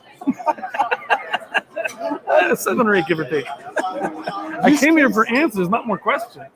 More formal, right? You came to stop the formal, and now you leave with more formal. Yeah, you're like the irony of that.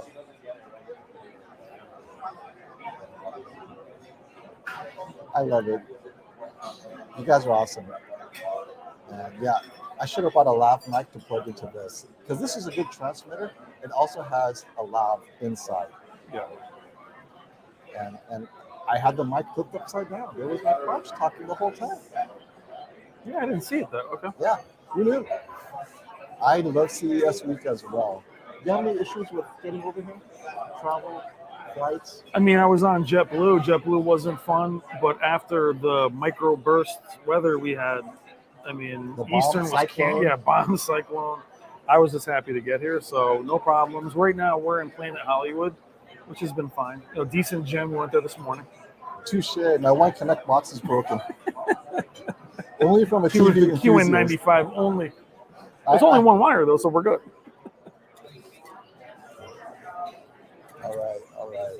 see here. SD, what's up? You can see SD in there. Plug my mic to my black undershirt so it looks like Brian. Oh my God, guys. Are you rocking the Lulu? Same Lulu? Yeah, Maybe. I am. Oh, shit. Twinsies. We were in the gym this morning at 5:45. I tried the El Cheapo Costco specials. It just didn't fit right. It was a little itchy, a little loose, the shirt. Oh, as far as the clothes, yeah. Yeah. For the workout clothes, it Workout clothes. definitely works. I mean, my wife gets Lulus, and I go, I don't need those. I'll just get a Costco special. Yeah. Can't go back. No, my kids were getting Lulus. I was getting Kohl's. What the hell? I'm all frumpy. I'm like, what the hell's going on? You're talking about Lulus, you can wear them later on with a dress, or you can see it right now with a button down and you're fine. Yep. Talking about clothes. How the hell did that happen? Brian, what happened to the giveaway stream? Was it? Come by, we'll get you coffee. Wait, you. I should not say that. They will come by. We'll If you see us, say what's up. Giveaway stream. I fell for one of those. And this takes me to something that I shared earlier. I want to put this out right here. Prototypes, yeah. That's why I kind of stopped doing car shows years ago at the Javits Center, is the majority of things that you liked were prototypes that you would never see. This TCL C935 was the 8 series last year, and we never saw it. And yet, it won CES 2023 Innovation Award. Like, wait, it never even came out. You know what's funny? Wasn't the 8 series the first mini LED? Yes, it was. It was there. Back in 2019. 2019. What's funny about that panel? Crazy dark, crushed black. Yes. But by the end of the year, that panel was a home run. Mm-hmm. They and fixed then it. They fixed it. For sure. Well, what did you say? If you review a TV too early, Can't do it. Yeah. it's not a great TV, or it's a great TV, but then by the end of the year, it's a different TV. Yeah. S95B, different, 8 months later. Yeah. Well, a lot of they would, and that's why even going back to old reviews, you really have to have them throughout the year. Happy New Year, Gandalf. Here is a great question. How often do y'all replace your personal TVs? You go first. 'Cause a lot of your parents. So I did a video. I'll answer this question in a second. I did a video on that Vizio 60 Hz TV. Uh-huh. It was so loud. I thought about you when you gave did you give your parents a 900B? I did. And they complained. I can't hear anything. The volume was so low. For me, it's every year and a half, 2 years. Yeah. I gave my parents my Samsung Q900B, thinking they would love this amazing, bright 65-inch TV. My mom complains it's energy inefficient. I looked it up, put it in eco mode, and then my dad's like, I can't hear anything. And so they're convinced. I got them like an El Cheapo TV. And this is their flagship. They're like, we like our 8000 series better. It's like, wow. Because they basic Use case. But it's a great louder. It's a great question because I think in our own homes it becomes the shift. So for me, the C1 will come up, knock out the A, the J. But in terms of me not replacing TVs this year, it wasn't enough of a jump to warrant the jump. So this year I'll upgrade if something's better. If not, I'll have to wait another year. Simply because it's not worth it. I love this. The chatters are so high maintenance. They are like, dude, turn your hair to the side. Use your micro. Change your micro. Almost too close to the. I'm like the Hobbit. Like I'm farther back. Like you're bigger than me. You still got Gandalf. Gandalf. FOMO the Gray. Brian's a really small guy. I was going to work out with my gloves. Brian wanted to do a selfie. We're going to do a workout selfie this morning, and he didn't have his gloves on. We'll do it tomorrow morning. Well, it wasn't your workout selfie, but we're up early. Wait, let me answer this question. Is TCL introducing any new mini-LED TVs? Based on this announcement, where it's last year's TV winning the 2023 CES Innovation, I am tempted to say no, unless they introduce a 2024 model year, right? I'm hoping to get the 8 series this year. I have heard nothing from TCL, not like Hisense, where we're hearing new things coming out of Hisense. TCL is staying silent, but we'll be at the TCL open house tonight. So we'll see. We will definitely see tonight. I'm hoping for big things from TCL. Yeah, and I think we talked about Hisense and TCL just being more forthcoming with what they're doing so well with their flagships. It's just leaving last year, they were so vague until the last minute. It's hard to recommend them by the time they end up coming out. Yep. Yeah, it is. It is. It's hard to recommend anything now if firmware breaks it too. It's like you don't know what firmware will be like months from now either. It's a good question. So what do you do with the older TVs replacing every 1.5 years? A lot of time it's family, it's friends. A lot of friends right now struggling financially. My TCL, my 900E, a lot of those TVs have found new homes with family and friends that really can't afford them. I don't sell them myself, so. FOMO. My wife keeps asking me to ask you, why are there no lenses in your glasses? She's an eye doctor. Why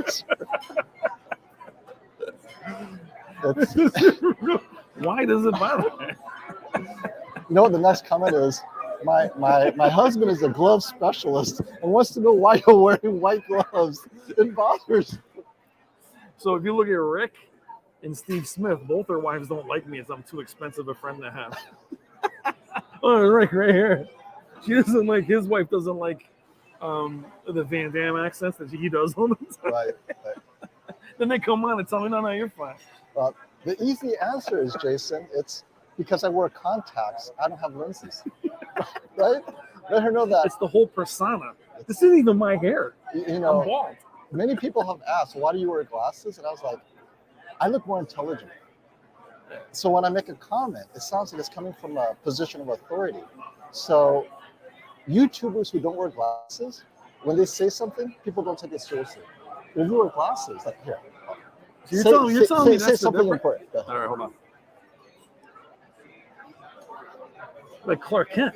Dun, dun, dun, dun, dun. Say so. Make a comment. My head that's is much- controversial. Yeah, TVs are not good.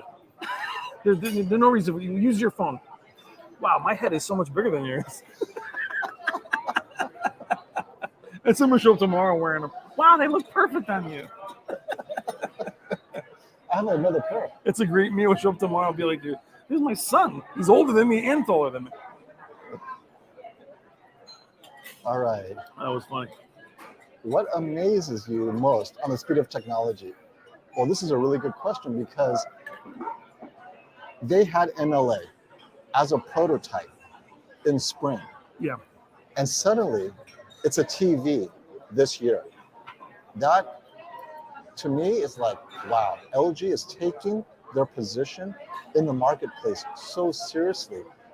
I would say 10 years ago, it would not have moved that fast because people don't change TVs every year.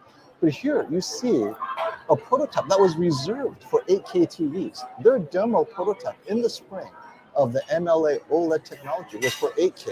And at the time, they were telling the people there, this is for our 8K TVs. Fast forward 8 months, where Samsung's QD OLED wins all the awards, Sony kills it with QD OLED, and LG Display's like, Yeah. okay, we gotta rush this to market. I know for sure no one got any sleep from Thanksgiving through the holidays getting this TV out. So I must congratulate LG. I don't know how many times we talked about it. If LG wanted to survive, they have to do something different, and they did it. And so they really, and this is what amazes me, is when you put your engineering effort into doing something, imagine if Samsung put their engineering effort into Dolby Vision. Oh my God. Well, I mean, but I think that's also, if you look at LG's climb from their LEDs being a very cheap, I think every great manufacturer started off as a cheap knockoff manufacturer. They really finally got to their place where they would have been number one easily this year with the G2, because they gave Sony the A90J in a way. They were, and then all of a sudden this QD OLED. So I think that they, and I think they pay a lot more attention to influencers and our conversations, forums now, more than ever, more than written media for sure. Right. And I think they hear the whispers of they're falling behind. They're paying more attention. Their researchers are paying more attention than a lot of our. You got to think between all of us, there's millions of views and chatter about where they are. So I think whether it results in numbers, if they want to win the race, they have to be forward thinking. I think a lot of these weapons are being developed behind the scenes, and now it's like, FOMO, bring it out today. So speaking of these weapons, what we've heard so far, the specs, here's a great question for both of us. If there was any TV that you'd consider getting based on the predictions, what we see, 2000 inch, all that stuff, which would you get? And I know you're the big boy, so 77 inch MLA LG OLED is available in 77 inch. The G3 and QD OLED is now available in 77 inch. We just don't know which brand will it be. It'll be 2000 nits, QD OLED. What are you getting? So it's funny how this race, for us speaking about those two, mini LED and micro LED have been knocked completely off the box. Mm-hmm. Because I think we saw that mini LED didn't really change anything other than maybe thinner, Energy efficient, more efficient, which brighter. We That's talked it. about this earlier today off camera. Efficiency is not something we are interested in. We want to see picture quality. For me, this conversation sucks like it did last year because 65 inches isn't in my wheelhouse anyway. But seeing those two go at it, I think I would still go. I know what QD OLED can provide. So for me, MLA is the more attractive to see what it really brings. So G3 MLA. G3 MLA would be 77 inch. because I can only see the QD OLED being a little brighter and more saturated. Mm-hmm. I want to see LG's counter if it enriches the color and the gradients, not just it has to do more than just peak brightness. So that brings up a good point. So I have the 65 inch A95K right now. That's my reference. Does that mean I should? So I'll get the 65 inch G3. Right? How does that compare to last year's QD OLED? Then maybe I should get the Samsung branded 65 inch QD OLED. So you'll have this progression of last year's A95K King of TVs, then you have the G3, then you have Samsung's S95C at the 65 inch. Yeah. Because, or if Sony releases, no, Sony will not be brighter than Samsung. I gotta get the Samsung. I'm just thinking, what if Sony released a QD OLED with a brighter panel, but without a heatsink? But they came out so late in the year. Yeah. They can't. Well, that goes back into the Master Series conundrum. The Master Series is a certain price. You cannot put another Master Series right behind it. They did it this year with the Z9K. Yeah. Master Series people are paying for 2 years of exclusivity. The A95K's successor is not going to be out. Well, this is a great That question. makes it this year. This is a great question for our viewers too, because we have large enough studios, homes to fit TVs. What should we have? Like for me, I can fit 6 TVs total to compare. We have the A95K. What are the other 5 TVs I should have? Definitely the updated QD OLED. What's left, right? Because I have to move things around. But 6 total. Let me know what you guys think. What 6 TVs should we have? Oh, we should talk about our July event. So let's quickly answer this one. As far as a projector, this is great. As This is far, great. as, This is far a as great a question. projector, we're gonna get into this other. Being at the projector shootout myself, and you being part of one, Mm-hmm. I always loved projectors for its filmic qualities, its immersion size, even the most grainy film, old film, no matter what, looks amazing on a projector. When you're looking at contrast ratio, other than the JVC, the NZ8, NZ9, Oh, NZ9. but 25,000. Sony's top of the line, I put it against the Z9K, and the Z9K did so well because it's brighter Mm-hmm. and the black levels are better. Sony's projectors are brighter than ever, but at the cost of black level, which isn't there anyway. So as far as TVs, there just isn't a projector other than the ones that Sony has that are in the actual movie theaters. Now, what about 120 inches though? So you're in a dark room, not pitch dark, but a dark room. It's just immersion. Yeah. 110 inches, 120 The inches. problem is when you have a 97-inch G2 that's at the same price, if not a little bit cheaper, the G2 obliterates it. That's it. So the G2 at 27,000, the JVC Z9K would have to be put out. The NZ9. NZ9 would have to be at 150 inches to make it that Yeah. separation worthwhile. So, Yeah. so what projectors are struggling with is this confluence of TVs are in their space. They have to be cheaper, but still elegant. And then you have all the smaller brands we've talked about, Optoma, Mm-hmm. where they're coming out with $2,000 BenQ. Yeah.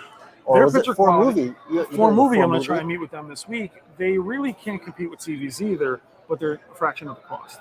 So I would say other than the JVC, it would still be very, very hard. And of course, this is all a moot point if your wife leaves Get you. a good lawyer, my friend. All you have is a TV. You won't have the money anyway. No, she'll take your TV just to spite you. And I'm taking the G3. So here's the thing. I'll tell you that I get it. Even as an influencer, I plant that early. Like, hey, hon, we got to upgrade this. The reality is, they look at it in the sense, that's not him, is it? Oh, where we do? He's not here. What is Caleb, where are That's you? not the real Caleb, is it? Caleb, where are you? Come Hey, here. we're on Planet Hollywood. Planet Hollywood. We're gonna have to grab dinner or lunch later, Caleb, my friend. But yeah, I'll text you later. that's always the hard thing, though, is you're coming up with reasons to buy the new thing, and she's gonna say to you, "You told me this was it." Yeah. Because you were selling That's it right. as honey, all we need is I need this one gaming feature. S95B. You spend all year. You're waiting for Black Friday, honey. The S95B. Honey, sweetheart. Look, it's only $1,800. She's like, fine, get it. You get it. The announcement happens, honey. It comes in a 77-inch. This guy. No offense, Brian, but that head is 5XL. I'm 6'3", 260 pounds. I have What to the hell be do you want me to closer do? to look bigger. Otherwise, he's This just. freaking guy. I'm glad that's something you care about in my tech live stream. You'll be surprised. Brian is a proud vegan. Are you a proud I am vegan. How about that? How about them apples? Oh, and so we were talking about Not vegan. TVs. This summer, we want to host a consumer TV, and it's not a shootout, but rather we just want to show you guys what do TVs look like in regular settings, vivid, filmmaker, standard, game modes, and all the TVs that you would be considering, from a mini LED to the A95K, but they're all there for you to check out. So we're going to have more of a test drive, a TV test drive this summer, where I'm doing it with the last year in Kansas City. The what do they call it again? It was the Hi-Fi Summit. Is that them? Or was it it was with Youth Man. Youth Michael. Man. Yeah. So we're doing it again, and he's going to let me do the whole TV comparison, and we're going to call it a TV test drive. So I'm flying out. And that's why. So we're going to have fun. You guys will have the remote control, play with the settings, and we'll tell you this is what it does. Because our goal is to help you find a TV that fits your use case. So we'll have it connected to streaming, whatever content, Xbox, Series X, PS5. Because at the end of the day, all these TVs, they're not cheap. And when you make that, well, like the other gentleman who did not want his wife to leave him, if you're not convinced her to get this TV, you got to know what it does, right? And that's what we wanted to do is, this is not for calibrators. This is the anti-calibrator demo. It is the guy who doesn't plan to do any calibration, but they do want good settings. Settings that they can just do. So that's what we'll do is, get some TCLs, some Hisense, some Sonys, Samsung, everything that's within the budget that we're talking about here. And then compare it to an ultra short throw. Maybe get an ultra short throw out there. We're going to compare sound bars as well. Have some sound bars there. Well, making it easily digestible in the sense that when you look at the actual shootout, what's calibrated, most of the M-Wave, that's what it's called. M-Wave. Okay, M-Wave. Midwest AV. So we end up disabling all of the settings, all of the processing, so they're on an even playing field. It'd be really nice to see what these TVs, let them run free. If the QN90B out of the box looks this way, putting it against an OLED, when it ships in standard, you can actually see why people prefer. Yeah. When we calibrate and bring them down to the same level, they look the same. They look the same.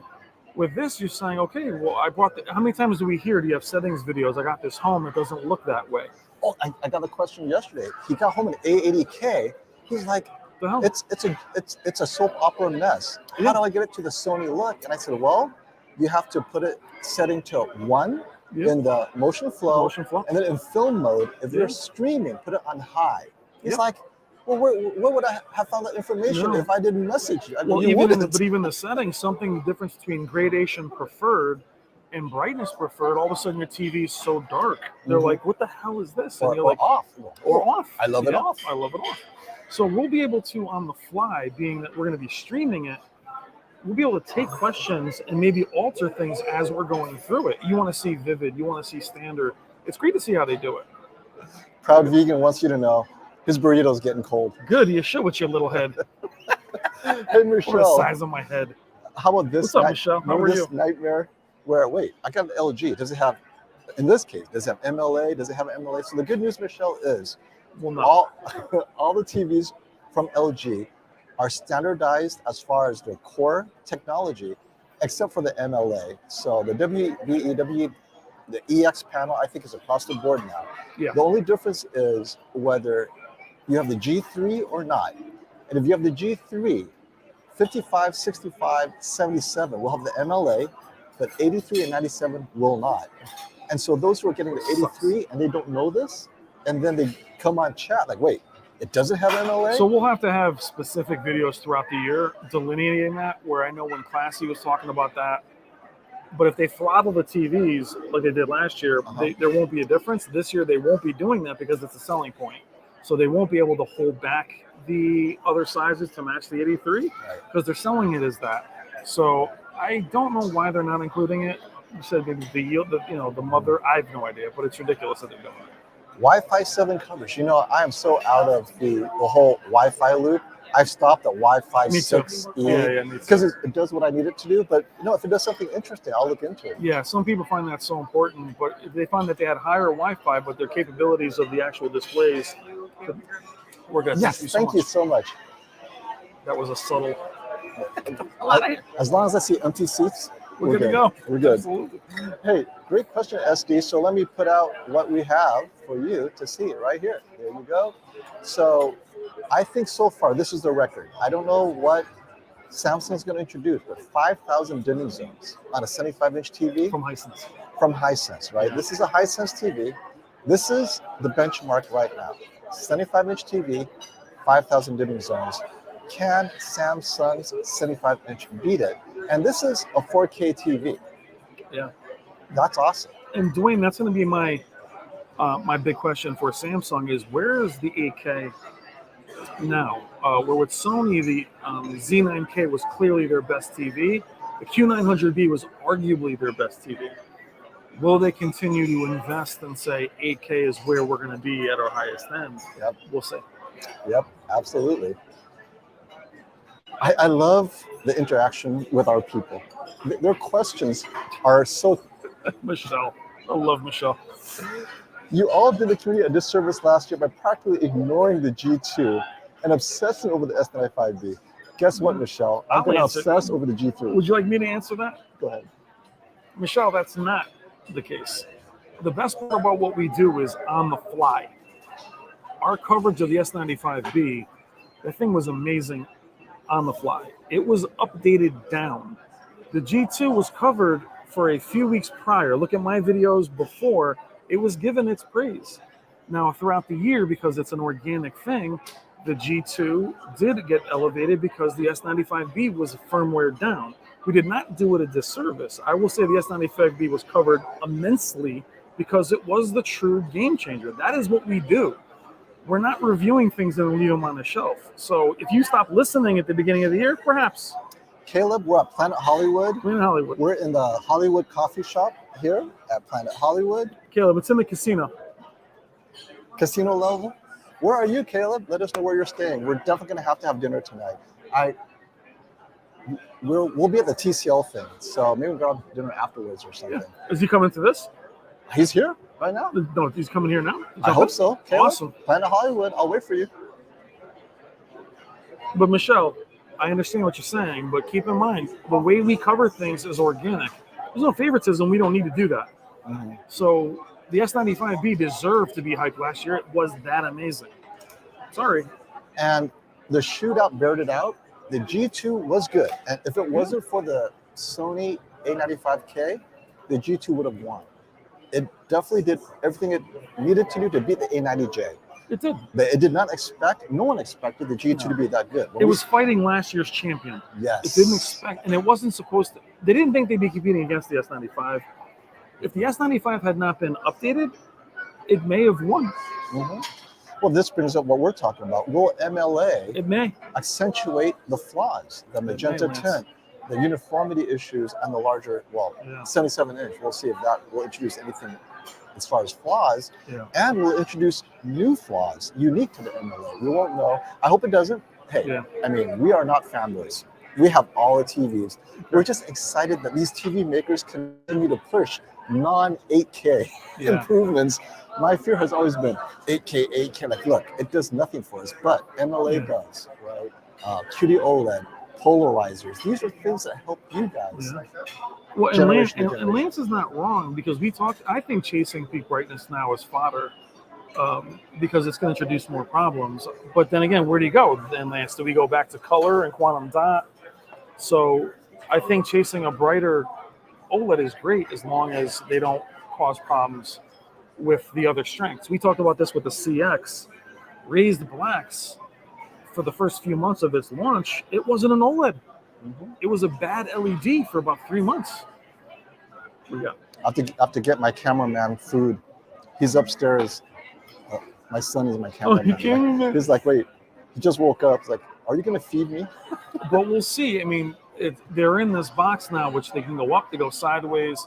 So yes, I do feel that going brighter, but don't compromise. And to your point, for me, I see banding on my OLED far too often. Games like Calypso Protocol, that 15% gray, 15% gray shows that in panning content in gaming. So to your point, larger, brighter isn't always going to be. They should be more colorful, better black levels, but then without crushing the black. So they're in this really delicate balance. That's really a hard time. Yes, Robin. I will have a 6 TV stacked. The question is, which TVs? Yeah.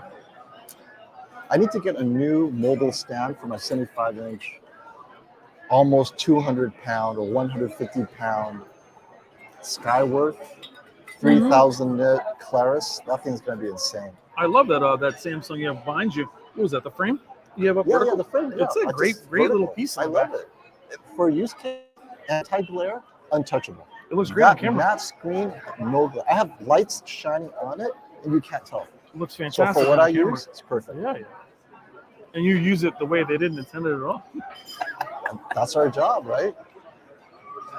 This is a good question. Are we excited about the soundbar, new soundbars at CES? So LG just made their version of a splash, wireless soundbar, meaning that the TV is here, your soundbar is here, no more eARC connection. Okay. The LG TV will connect wirelessly to their soundbars, just like Samsung did last year. Yeah. So LG is now caught up to Samsung. The question and the issue has always been line of sight, which should be okay, right? TV, soundbar, it's always going to be It's a line of problem for sight. my HTA 9s. Yeah. They disconnect. It's- Line of sight is important. Is having it near a router going to be an issue? So we won't know. Yeah. I think soundbars, they need to be packaged with 2 subwoofers or a larger subwoofer. I think Yes. the subwoofers are a bit too small. The Samsung, I have a review coming on the Samsung. I love this connectivity. It's just that once you got used to the sub, there wasn't enough of them. Yes. It just that's didn't it. have enough bass. But the connectivity with the HTA 9, I find now more than ever, I'm turning it off, I'm restarting it, because your furniture's in the way. When you have surround sound at a certain height, I'm not going to have speakers hanging on my walls for a soundbar. And not all soundbars allow you to add an external subwoofer from another manufacturer. No. Sonos, you could add more Sonos subwoofers, and the Ambio Max, you could add an external subwoofer from SVS or whatever. Yeah. But most soundbars don't let you add more soundbars over the life of the soundbar if you want more bass. And I think that's a problem, because if you want more subwoofer, you can still keep your soundbar if only there was a preamp out to connect to the subwoofer. Yeah. Then you can have a real subwoofer with a soundbar. Well, and it goes back into what you're paying for with consoles. That one box setup, there's that price, that limitation, where on an AV receiver, you're adding multiple subs, more powerful subs. Then you go on that road of preamps and everything else. What's up, 555? Am I peddling no-name brand projector? I'm telling you, the no-name brands are taking over, man. Wasn't he Wasn't he peddling Look up some almost changed no-name something. Wasn't brand he projector?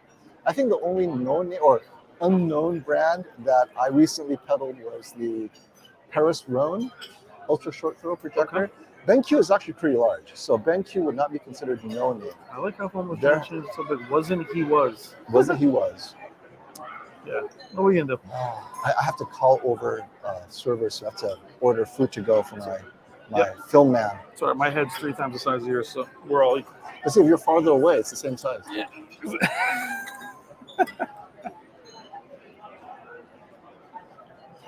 Well, if Caleb's coming here, is he going to come here and chill a little bit, or you have to run up? I don't know. I should text him.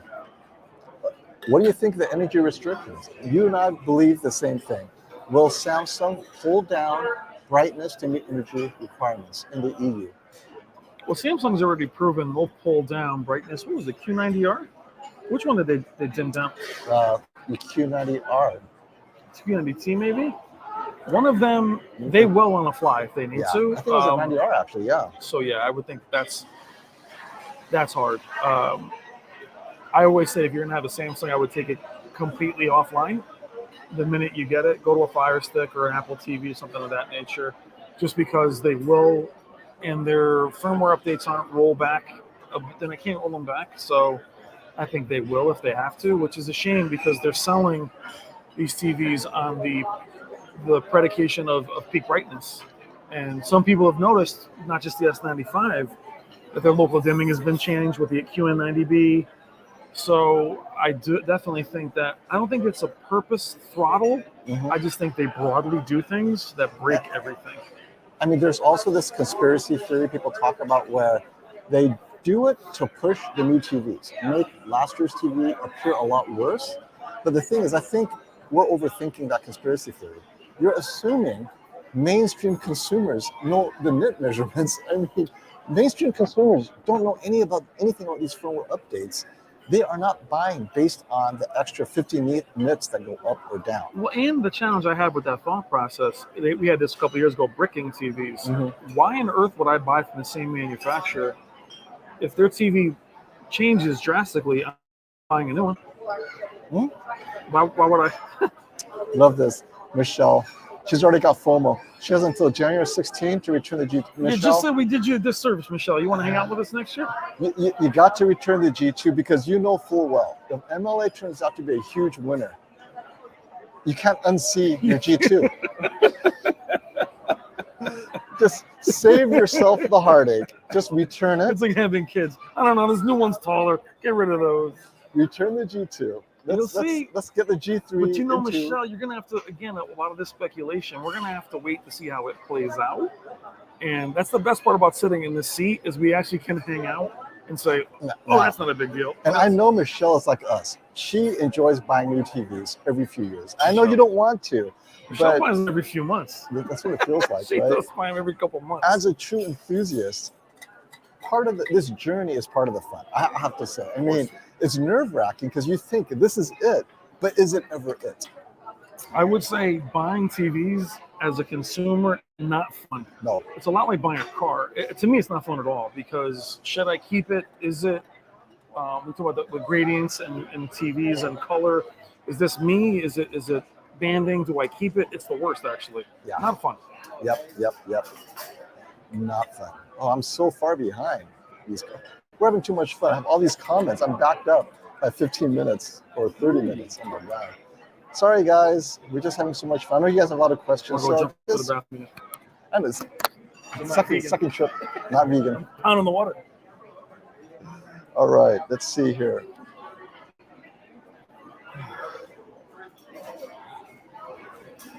All right. Hey, I'm looking for a 77-inch Sony QD OLED. MLA sounds like a Band-Aid. Band-Aid or evolution? If MLA turns out to be as good as I hope it is, it's just an evolution, right? You got to stay up with the Joneses, but I think QD OLED definitely has a long-term future ahead of it. Why no 83-inch love this year? I'm already at a 75-inch, and I feel like the minimum reasonable jump is 83.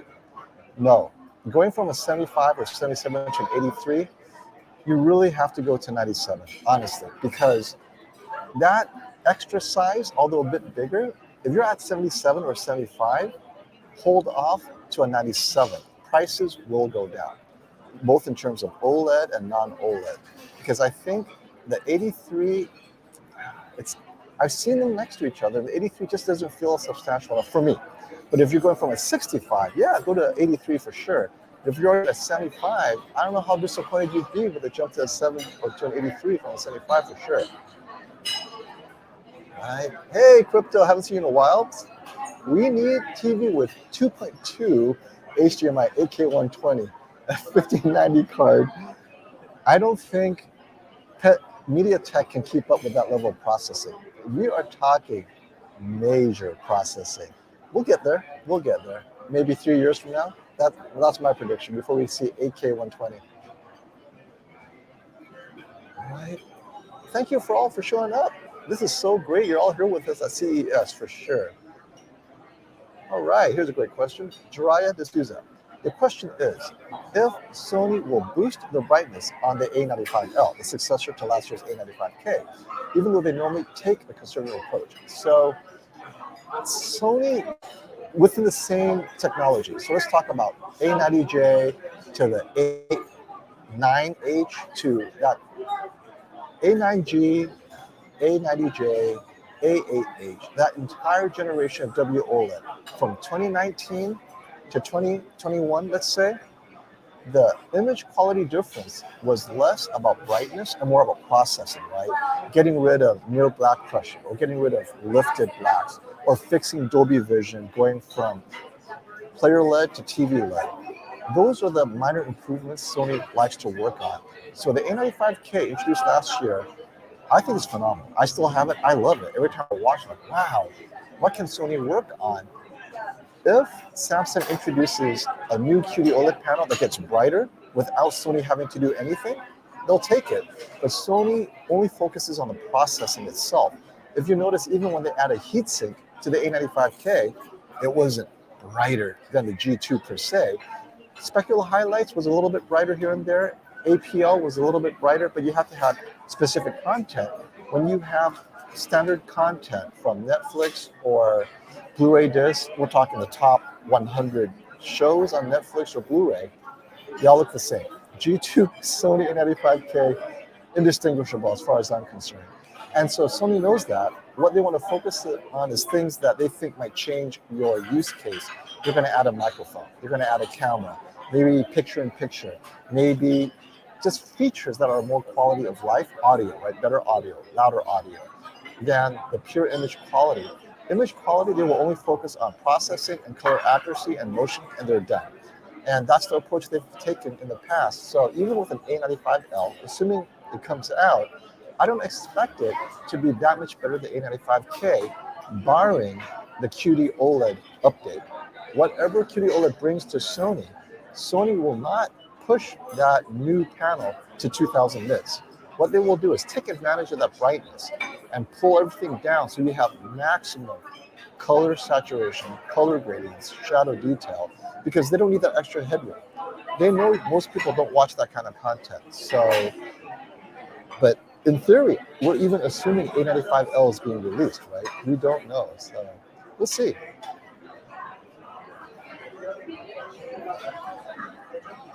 All right, Big Steve, welcome to the club. I just bought the TCL R655 and noticed the raised black bars and black levels overall that you showed in your review. This does not seem to be an issue with past models. Steve, it's always about raising brightness on a mini LED, right? Anytime you raise brightness and specular highlights, you bring up the black floor. It is a very difficult compromise. Samsung is also subject to this compromise. Every time Samsung increases its brightness, bad things happen, whether it's their blooming issues, like the Q90B, better specular highlights, but then the APL suffered, right? So mini LEDs is always this juggling of compromises to stay ahead of what consumers want to see.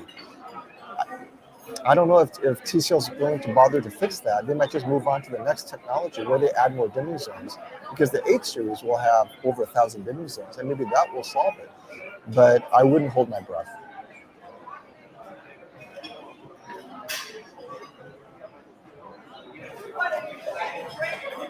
Let's see. All right.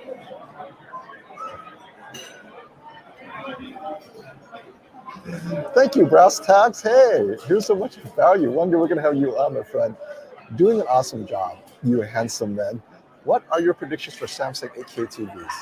Well, with you being in Europe, with the new energy limitations, I don't know if Samsung wants to work at 8K TVs anymore. if they cannot get around these energy limitations in a way that will get consumers to buy 8K, they may just not do anything at all. They may just take a step back. I am very curious to see, and we'll ask Samsung. They may not answer the question though, because Samsung Electronics rarely has any executives here. Does the EU change your promotion and your R&D into 8K TVs? Because what's the point of building a bridge to nowhere if you cannot sell these TVs in Europe, right? So this is going to be a moving target for all the 8K TV makers. We'll see. We just don't know.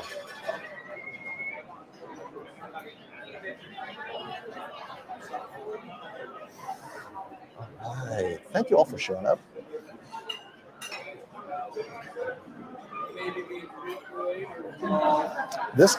Thank you, Andy, for shedding some light into this whole wireless soundbar that both LG and Samsung loves to promote. Don't use the wireless HDMI connection on Samsung bars. It will only transmit at best Dolby Digital Plus. I did not know that. So no lossless audio codecs. And also, for those of you who don't know, lossless audio is only music. When it comes to streaming, there is no lossless Atmos. All streaming content is Dolby Digital Plus. So this may not be an issue anyway, right? So Andy, let me know. Are you talking about music only? Because whether it's Disney Plus or Netflix, Prime Video, all their Atmos multi-channel movies are in Dolby Digital Plus anyway. And maybe that's why they don't care.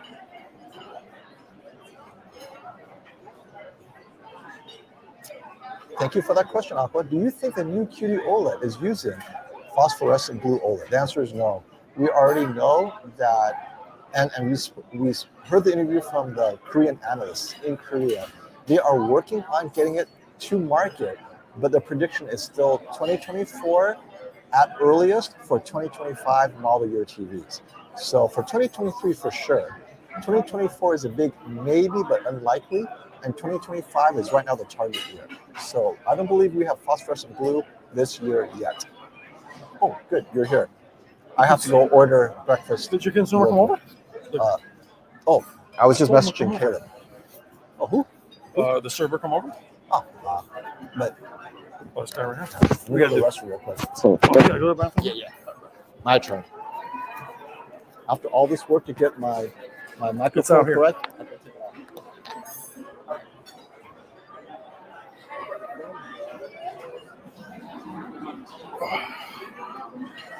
What's up, guys? How we doing? Let's see what the comments here. Let's see.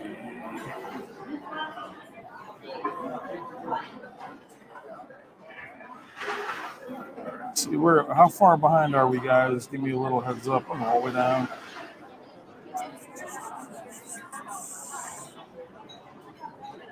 Let's see.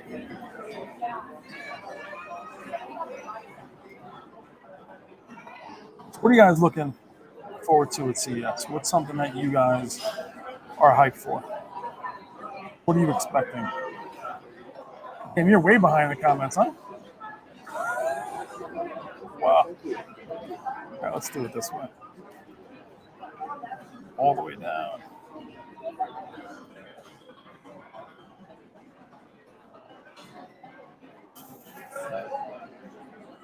Oh, FOMO, I lost the comments. We'll forgive you.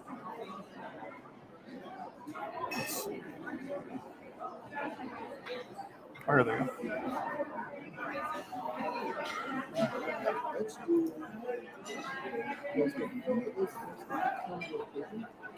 Yeah, Mr. Zahn will be dropping by. He won't be here at the at this stream. This is just our first pre-CES stream, and then we got other things coming up.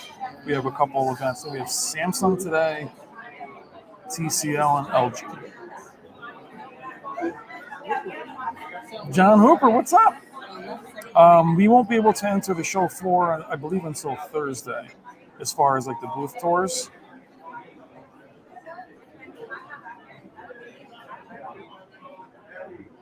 Well, Jesse, the highest end TVs right now only have the A95K. I believe only has 2, unless they've upgraded to that. A lot of them need to catch up. We'll see, Martin. I mean, as far as the rolled up thing, I know the LG, I think roll up TV was 65 inches only. It was like $100,000. So we'll see where that goes in. But the projector, the Vivid Storm projectors are rollable, and they're much cheaper.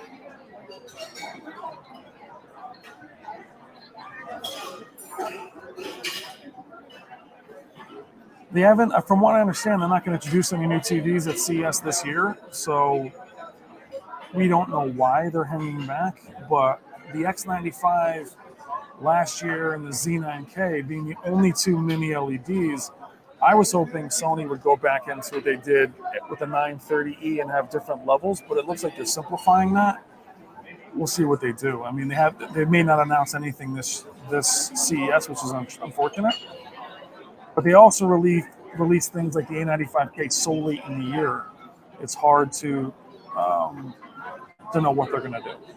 But I think a lot of us are wondering where 8K is going to go.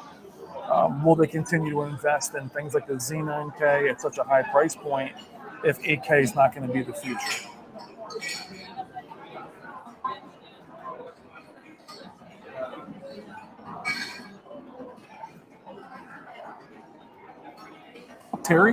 Terry actually has a Z9K.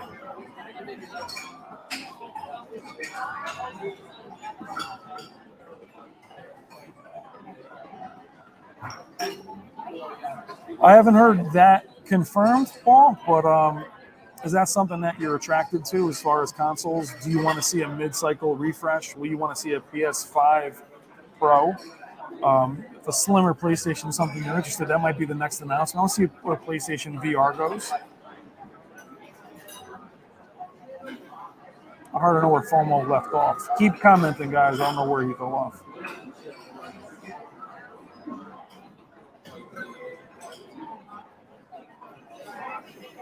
Richard Kidd, hey Brian, LOL, I just bought the QNED 85 75-inch and got it for the same price as the TCL 6 75-inch. Should I keep it or keep a TCL?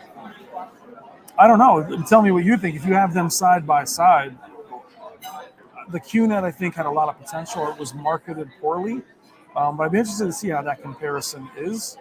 As far as screen uniformity at 75, we know TCL struggles with that sometimes, but you got to put them side by side. Did you order the food? Oh, yeah. That's good. You're going to walk around and order? Like, hey, I want a cheeseburger. Leave it on the mic. I would say put them side by side and see which one you like. The QNED, we don't have a lot of experience with the 85-inch. I know they canceled one of them this year. Jump back in? Yep. All right. Oh. There you go. I jumped in here somewhere. I jumped in. All right. Oh.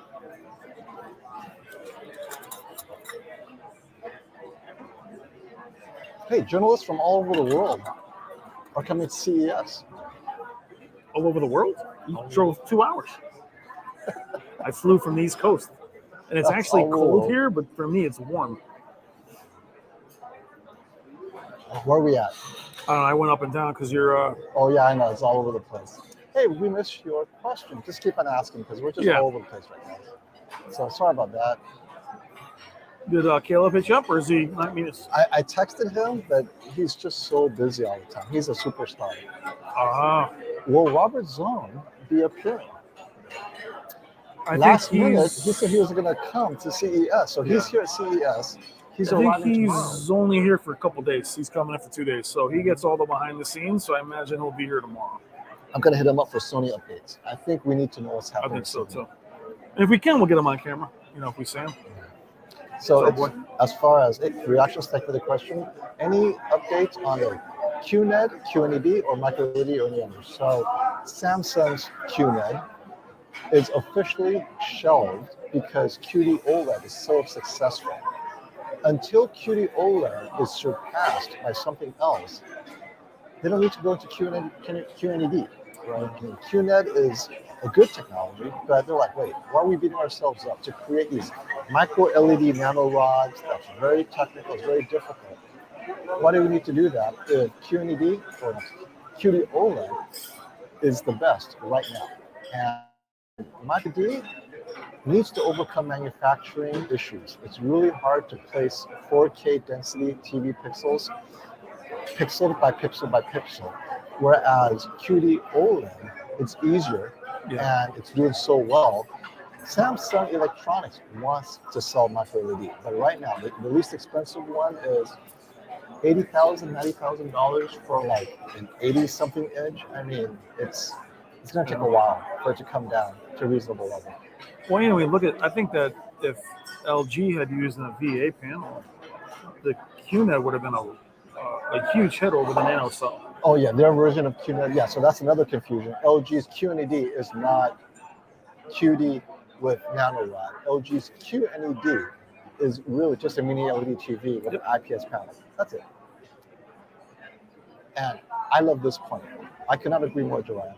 If you're waiting for the C3, you might as well get the C2. We're not hearing any improvements from C2 to C3 other than the processing, right? I mean, I think you're going to see either 20% perceived brightness year over year.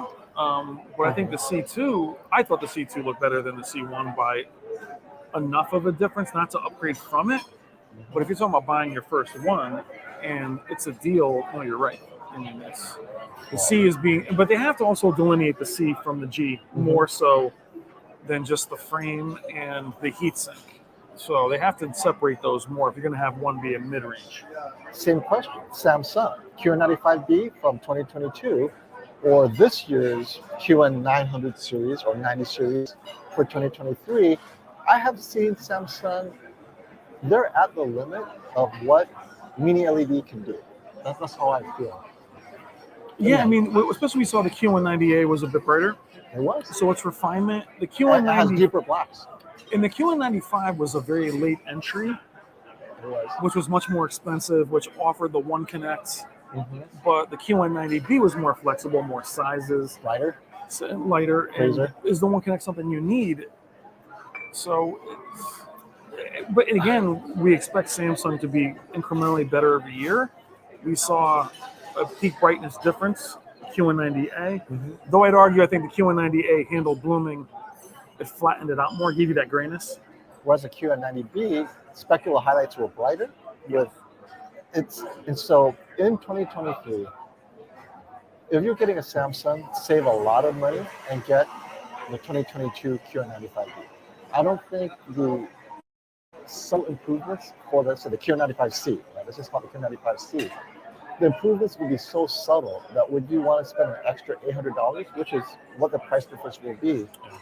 In the spring, you're going to drop huge price drops in the spring for the QN95B. It'll be at least $800 cheaper than the QN95C, if not more. Like the QN90A, by the end, it was $1,100. Yeah. That I would get all day long at $1,100. Well, I mean, that's going to be a big question for Samsung too. Is what is their, it's add salt, add sugar.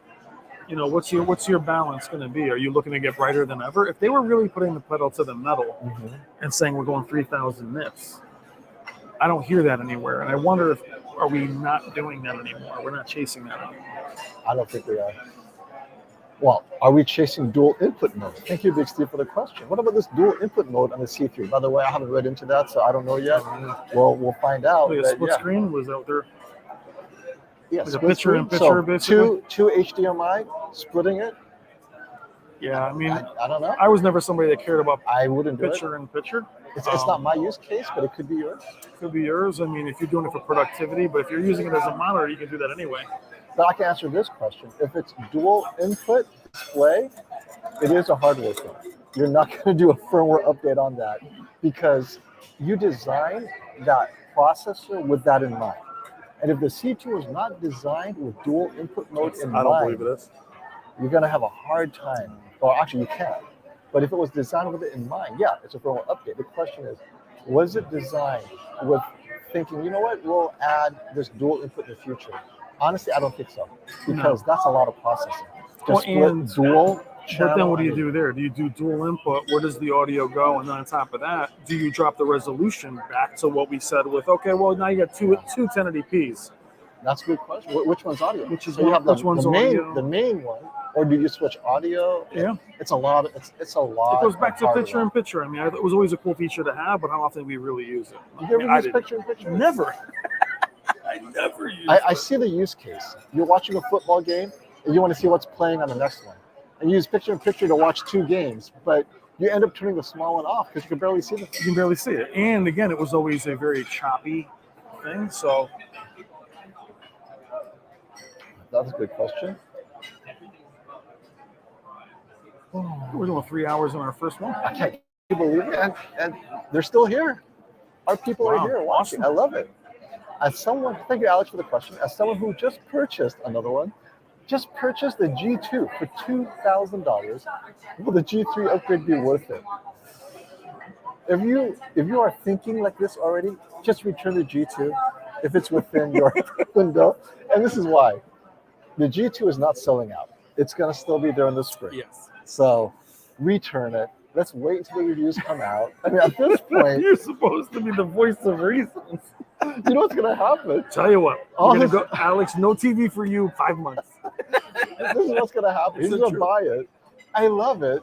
And Yeah. then he's going to start seeing the problems. And all TVs have problems. If it's bothering you, or I guess when people say to me, "Hey, I think this TV is too small," if you feel that way, it's always going to be. It's not going to get larger. Mhm. So if you already feel This is what's going to very happen. uncertain, If you have the G2, stop watching, stop reading Yeah. internet, because what you're going to see in the next 3 months, yeah, MLA is a game changer. The G3 is the OLED that should have been. Well, what does that make your TV? That has been? I mean, all of the media coverage of the G3 with MLA will be like hyped to the max, right?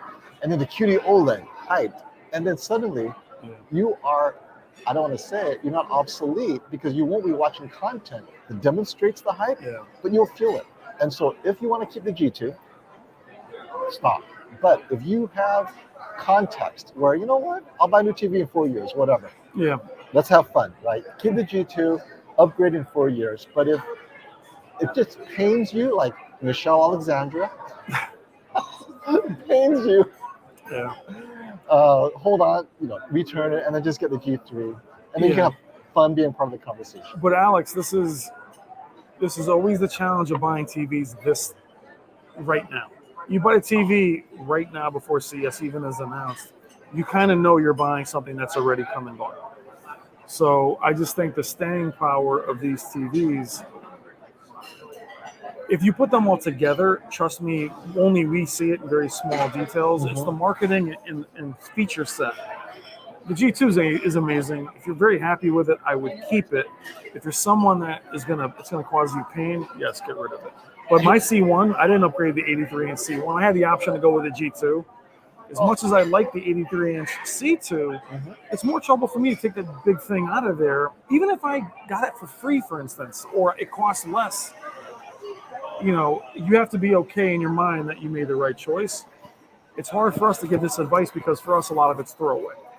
And here's a voice of reason, Brandon. To be honest, my 77-inch C1 is still amazing. Excellent. LG would have to do something revolutionary to make me want to upgrade. Yeah. And MLA is, to me, not revolutionary. It gets you more nits, but unless you have content that demonstrates those nits, Yeah. or you watch soccer, football, hockey, and you're constantly complaining about how dim it is, those two use cases, okay. But if you only watch streaming, the G2 is fine, the C1 is fine. Yeah. If, like my wife, she loves watching Netflix, dramas, Korean dramas, Mandarin dramas. It doesn't matter what OLED it is, as long as it's an OLED, right? You appreciate the image quality for what it is. She probably would enjoy an A2 77 inch. Yeah. Right? But I would So- argue, to Brandon's point, if you took a C1, put it next to a C2, next to an A90 jet, you would have a really hard time finding the differences anyway. Oh my God. It's really feature set, and I have the C1 at 83. None of the TVs were good enough for me to say, I got to get rid of this. And it looks like this year it'll be the same. But think though with the MLA, it's going to be a new technology, so we're going to have a rough go of it this year anyway. So you might be for Brandon. Was it Brandon I was just saying? He might be 2 years away. By the time it refines, then your C1 might be ready to go. Yeah, absolutely. That's the big thing. And you have to have content to justify that. Yeah, we talk about like things sub 1,000 nits. remember, Dolby Vision was introduced, what, 5-6 years ago? If you bought a TV with Dolby Vision 5 or 6 years ago, you had nothing to enjoy. I had it. You had it. Yeah. There was nothing. There was nothing there. Nothing. Vizio was the first one to have Dolby Vision first. They added HDR10. There was nothing in it. How many of you guys were chasing 8K and 900R 4 years ago? You're still having a technology on the shelf. And that's the problem. Did you address Ben Vito's question? I didn't know. Which one was that one? Will there be a difference between the C3 and the G3 this year? I did not. Oh, well, good question. Huge difference. If you've missed it, Ben Vito, the G3 will have the new MLA technology, 70% brighter, all that stuff. Now, the question is, if you're just watching Netflix, will you notice a difference? That, I'll test and see, right? We'll see if the G3 is any different from a non-G3. But at the end of the day, you're really paying for that cutting edge, bleeding nose, last 5%, where the 5% of content no one watches but you. If you don't watch that content, what does it matter? But you know what's funny though, when you came to value, it wasn't actually that you were comparing the G2 to the C2. Right.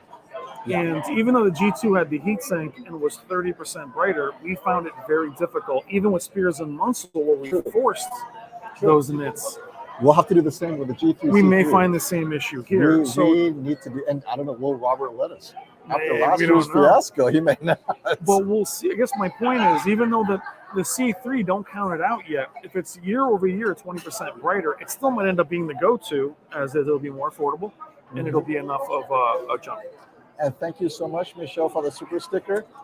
You're still here. We love you. Hi, Michelle. And I know where she is. She's waiting in line at the local Best Buy to return her G2. You know you're there. She's packing it up as we speak. You're like, oh. Oh, that crypto money. Should have sold. There'll be no more crypto streams this year. It hurt. I think a lot of people were hurting after the collapse of the entire crypto. Oh I mean, it doesn't matter what you had. It just all went. Yeah. Here's something we haven't heard in a while. Any reports of TrueCut Motion? So last year at CES, TCL announced their 6 series would have TrueCut. Never happened. 6 series came and went, no TrueCut. Now we did see TrueCut officially used in Avatar Remastered and Avatar 2. Both use TrueCut, and I know that TrueCut is planning to release with a TV manufacturer, likely TCL, and they are planning to partner that with a platform streamer, whether it's Netflix, Disney, HBO, I don't know. But I do know it's a major platform streamer. And so if you have the TV and you have the stream, then you're going to get cinematic motion with TrueCut. We don't know the details though, and we're hoping it comes out this year. Yeah, that would be nice. Then that goes back into the conversation. Remember, for years it was THX. Is that THX? Is that THX? It was always that, and then by the end it ended up not meaning a lot. Right, so we'll see. That'd be great to have extra. We need other things to separate why to buy, and having something like that included could be a game changer. Yeah. Here's a good question: is Vizio even making an appearance? You and I have noticed that they've checked out of the cutting edge. They're selling TVs to put out their Chromecast. No, wait, something SmartCast. They make more money on SmartCast than the actual TV features, the technology. The last great, if you can call it that, Vizio were its first OLED and its P Quantum X from 2 years ago. Quantum XP series. Yeah. But it was a nightmare. It was a reliability nightmare. I had 2 of them. They both failed while I was doing the video. Yeah. I mean, I have a contact at Vizio I'm going to try and connect with. Apparently, they've gotten some new talent, but I think it's only in the marketing side. So that doesn't really help. Her G2 was $2,900. I'm not giving up on that deal. Oh, she bought it with crypto money. But it's like what we said. If you bought these TVs at a deep discount, you have to understand that you got it at a deep discount. And it looks good though. Oh my God, the G2 is awesome. They're both awesome. But I guess my point is, it's hard to have buyer's remorse if you didn't buy it at full price. Is my point. Yeah. If you bought something at full price, I can totally understand. We see like the 8K Samsungs drop 30, 40% through the year, I can understand that. But if you bought it at a half price, it's very hard to then say, God, I made such a mistake. You got a half price. Yeah. So here's a very technical question. Do either of you see TV processor manufacturers like MediaTek or Qualcomm ever moving to a programmable FPGA platform for the processors? I don't, mostly because I don't think the TV makers want to put in an effort to continue to support it when the new features that are introduced cannot be supported, even if it's FPGA. If it's a new feature like this whole QMS, or if it's a new feature like split screen, there's nothing you could do with an older processor. Or if it's a new codec, new platform, like a next generation Dolby Vision or whatever it is, right? I think FPGA is great for audio because you can focus on making it sound a little different, but video with such hardware specific features, you can't solve it with software. I just don't think so. And it's a lot of work. Yeah. Well, the problem with the hardware though is it's hardware. Can't update it, but to your point, the software, too many side effects to that. Definitely. Full bandwidth, yes. I think full bandwidth is a thing on all the TVs now. I have yet to hear this as an issue since last year. So I think we're okay there. What's full bandwidth now? Well, C2 is full bandwidth. Yeah. C1 was not full bandwidth. C1 had the whole 40 gigabit number. The CEX had that. The CX had it, but lacked other gaming features. Was so people were returning they were getting the CX. Because the C9. Yeah. But I think the C1 was full bandwidth. The C1 was? C1 was full bandwidth, I think the C1 was full bandwidth. I don't know. I think the point is that that's something you'll see on PC with full chroma subsampling, That's the 10-bit. Yeah. But I think my C1 has it because my PC is set up with that. Was it the C9 to C10 that was the issue, right? That was the issue. Yeah. And even then, the problem is, what that did? That made people jump back to the C9. LG kept the prices the same, and then the C9 was no longer updatable. So totally crushed it. Yeah. Key thing is, don't be impulsive. Don't take one article and then run out there. Here's an interesting point, and this is why you always have loved LCD, QLED, mini-LED TVs. Big Steve, I'll be returning the TCL R655 in favor of the C2 for use in my light-controlled room. I may miss the bright specular highlights of the TCL, but no more raised blacks. So the question is, perfect blacks or bright specular highlights? I believe our eyes are more sensitive to the shadow detail, to deep blacks. I think that makes more of an impact. That's the contrast, infinite contrast. The specular highlight pops in full screen, certain scenes, but if you go to normal viewing, I think this is why OLED outsells or will outsell mini LEDs over time once the prices match. Perfect black. Well, once we also described that we thought specular highlights was primarily explosions. Mm-hmm. Specular highlights in lights on a building, jewelry, were always brighter on OLEDs, pixel to pixel control. So I think a lot of people have found, wait a minute, though the TV's full screen brighter, I don't really see that. All I see is a washed out image. Seeing the specular highlights being brighter on OLED, that was shocking for many of us because to combat blooming, they lowered those specular highlights. Yes. Full field, the TV was much brighter, but what purpose does it serve if the whole screen's gray?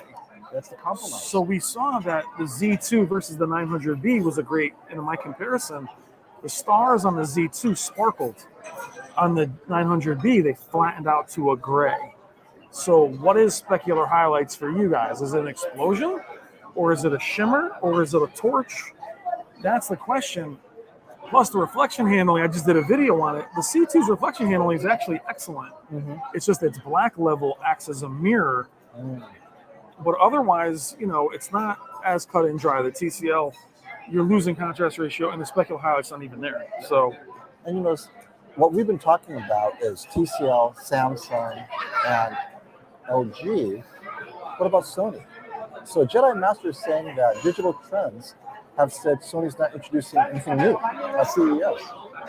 Are they going to introduce something later? Are they just going to skip out on 2023, letting it ride? I mean, what do you think? Anything new? So the thing with Sony, they had an issue, and no one wants to remember this, is when the A9G was being replaced by the A90J, they skipped that year. The year of everything that happened in the world, they may do it again. But the problem is the A95K has to grow. Is that going to be a larger size? I think they have should do to at least that. they have to wait and see. I think they're at a crossroads with their LEDs, their mini LEDs, their 8K. They're in probably the worst spot of everybody as far as what to do. Question for you, Mr. Gamer. Can You you guys saw ask, the 5090 already? can you ask Brian, what will the 5090 card offer us? I mean, you're looking at, first of all, you have to come out with the 4090 Ti, which will be out in probably 4 or 5 months. I mean, really, the benchmarking is going to be 4K 120 with ray tracing. Ray tracing is right now, we see that with the Witcher 3 update, ray tracing is still crippling everything, but that's my guess. It's a game changer visually, but will you have frames? And I think that's going to be their next processing power. Tech with KG. Hey, KG, we are at Planet Hollywood in the coffee Planet shop. Hollywood, we're in the casino, KJ. Casino Hollywood Coffee Shop. Planet Hollywood, my friend. Oh, he's staying at Planet Hollywood as well. So yeah, come on Awesome. down. Yeah, we're in the casino level at the coffee shop. Right. And so here's a good question. Stop the FOMO. Are we going to see QD OLED technology on laptops and smartphones? So smartphones, no, because they have the best technology right So now. we have the best right now already. Wish they had TVs the other way. RGB direct view. This is pure OLED. Each pixel is represented, right? So on smartphones, and they have MLA. So smartphones have both MLA and RGB OLED. Hey. What's up, brother? Good to see you, man. The laptop. There you go, bro. Hey, come on over, buddy. Look, we have a guest. Thank you. Hey, pretty good. Let me take care of this. Jump in, brother. I didn't mean to interrupt, but hey, KG in the house. what's up? How's it going? What's up, brother? You just got here? No, I've been here. I was here last night. Like, were you guys Yeah, in here? really, you've been here since Monday. Oh, I Yeah. didn't even know that. What's going on? Yeah, what's up? Jump in them comments, bro. Hey, Go how's ahead. it going? How's it going, everybody? Do we catch up to the comments a little bit?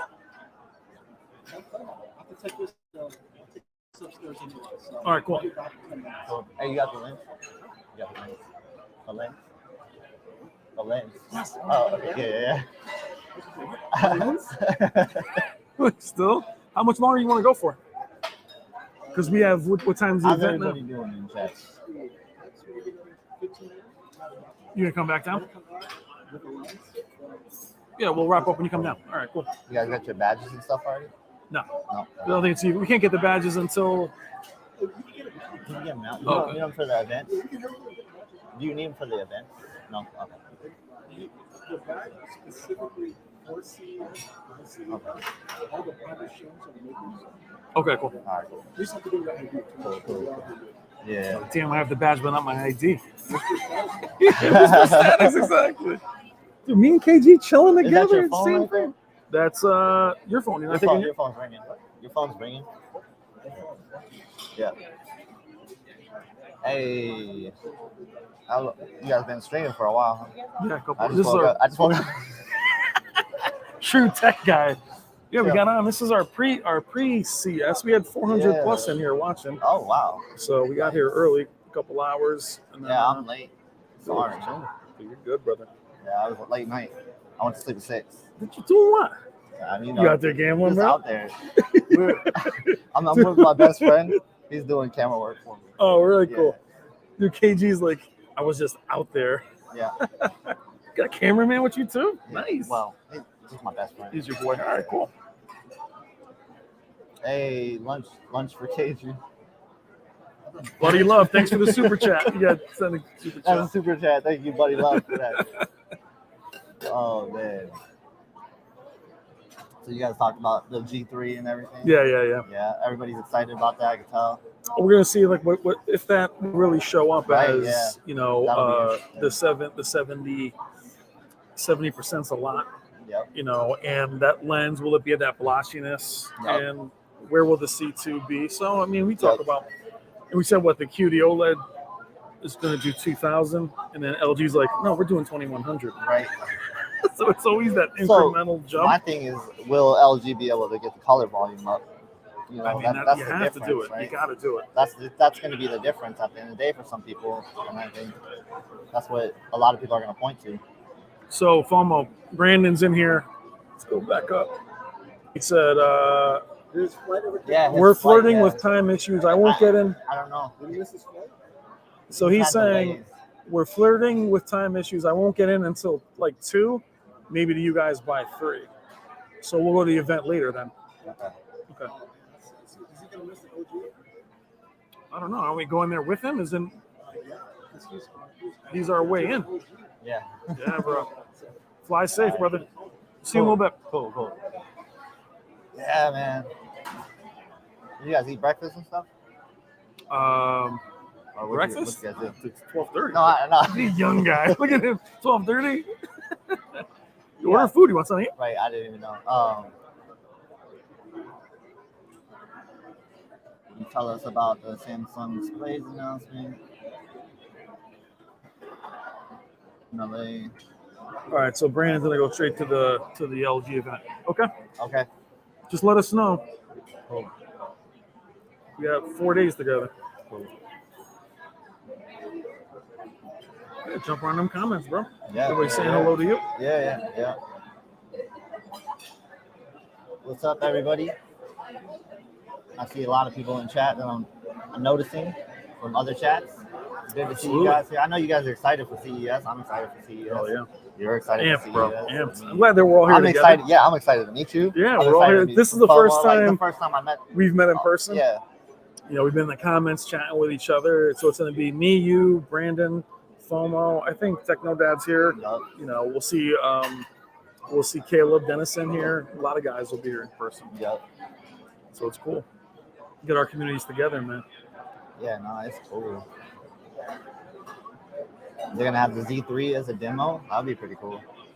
I've never actually seen a Z series in person yet. Oh, dude, you're Yeah. gonna love them. So you check right here. This is KG talking to you about. You know, what do you think about Sony maybe skipping this year? I heard about that, but I'm not. Are they going to skip it this year? Because they have a press conference. So. Press conference, but they're not going to introduce anything new. But I mean, what Okay. do you think? It's because they came in late with the A95. Yeah, that's tough. I don't know. But they seem like they're in a weird spot with where do you like? You know, good question for you as well. We're here. Yeah. Where do you go with 8K and Right. even their mini LED lineup? Yeah. Do they go with a larger 77-inch? Are they going to follow Samsung? They're in this weird spot Yeah. where I think they don't know where to go. So I can't see them being a leader hanging back. It's Right. tough for Sony. And you being a big gamer, as I am, and I know you with the S95, the Yeah. game optimizer is huge. Yeah, no doubt. You know, it's for Sony not to have that. Yeah. And people say, I think, and you'll see if you agree, that it's simply different presets. Yeah. I use the optimizer as an FPS counter. It's Right. not as accurate as a benchmarking software, but I use it every day. Different presets. To not have that, they Right. need to get with that. Yeah, no, I think that, like, first of all, the Sony has to like implement with gaming, right? Because that's their name. That's what they're known for. You should be. And it feels a little bit silly for them not to introduce that for their TVs. Like, you need more gaming features. Yeah. And that's what people have been commenting about and really complaining about, and rightfully so. I think that they need more innovation in that department. Remember, they had their in zone monitors. Did you look into their monitors? So I was wondering if they're going to carry over some of the stuff that they To did the there TVs. to the TVs. But I mean, like for you, I know we talk about this with Samsung having 1440p support. Yeah. PS5 just implemented that, which some people love, Right. and they automatically bought a Sony TV thinking, oh, definitely going to handshake. It doesn't offer it. Yeah. So not a big deal to me, but for a lot of people, that's why they purchased a Sony TV. Yep. They would think just automatically. They're just not the same they're not the same departments, Right. but they really don't speak much. So it's kind of hard. Yeah, that makes sense. This is a really good question from Buddy Love. He's saying, do you think the reason Sony might be skipping is because of the MediaTek chip not being ready? You know, that HDMI 2.1 on all four ports. I mean, it could be, but I think they could still speak on their Right. model numbers and things of that nature and not show it. It's just odd. Have they made the official announcement that they're not? Or is that Digital just a Trends, rumor? I think, broke it. Okay. Okay. I haven't seen anything on. Again, you saw the press conference Yeah. invite, so I can't see why they would. They were in full effect last year. Right. Yeah. Yeah. No. I hope they talk about TVs, but it feels like maybe they won't. What else? Like they usually have something on their Bravia page too, where they have a live stream, and I haven't seen any information on that. So, yeah, I really thought they were gonna like do an iteration of the XR processor, like XR Ultimate, XR Extreme. With the cognitive, exactly, super Mountain Dew, the way they ramp them up. Yeah. Did you guys talk about QD OLEDs yet? Mm-hmm. Okay. Or Neo QLEDs yet? No, not yet. No, not really. I mean, it's not that we don't know much about it yet. We don't know how they're going to incorporate that. We're seeing that the 77-inch announcement, if it's 77 and over 2,000 nits, I think for us, as we've always talked about it, what's the implementation? Is it going to be in only certain, So, Brandon's saying the event is at 3 p.m. Let's meet at 2:45 p.m. So are we gonna meet at the Mandalay? Yeah. Okay. Let's go straight there. Yeah.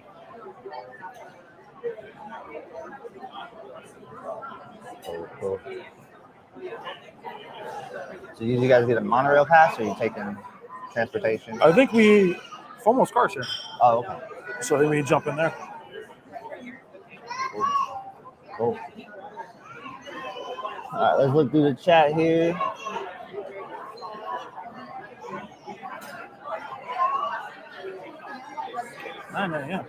Yeah, if I knew you guys were going live, I would have woke up earlier. We were at the gym at 5 a.m. Wow. 5:45. You going to the gym tomorrow? Yeah, I'm down. I'm going to bed. So I could have passed you going to the gym while you were going to your room. Probably.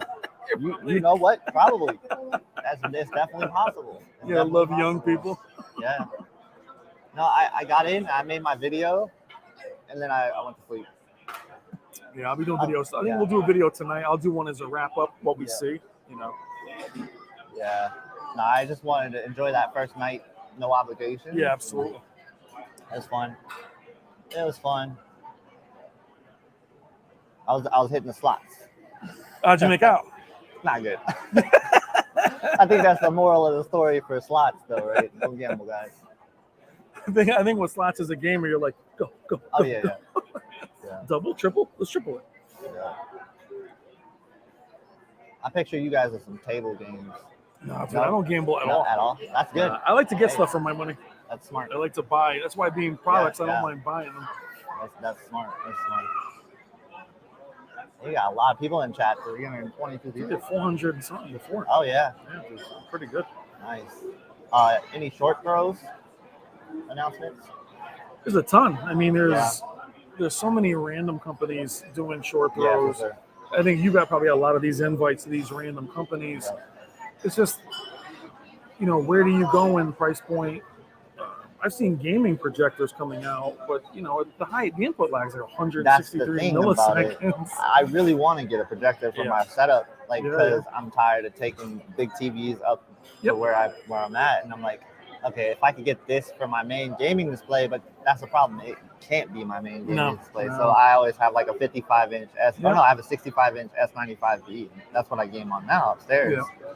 But I want something I can watch movies on too. Yep. And Well, it's the compromise from the contrast ratio. It's all of a sudden you're like, damn, it doesn't look as good, or it's not as bright, or the colors aren't there.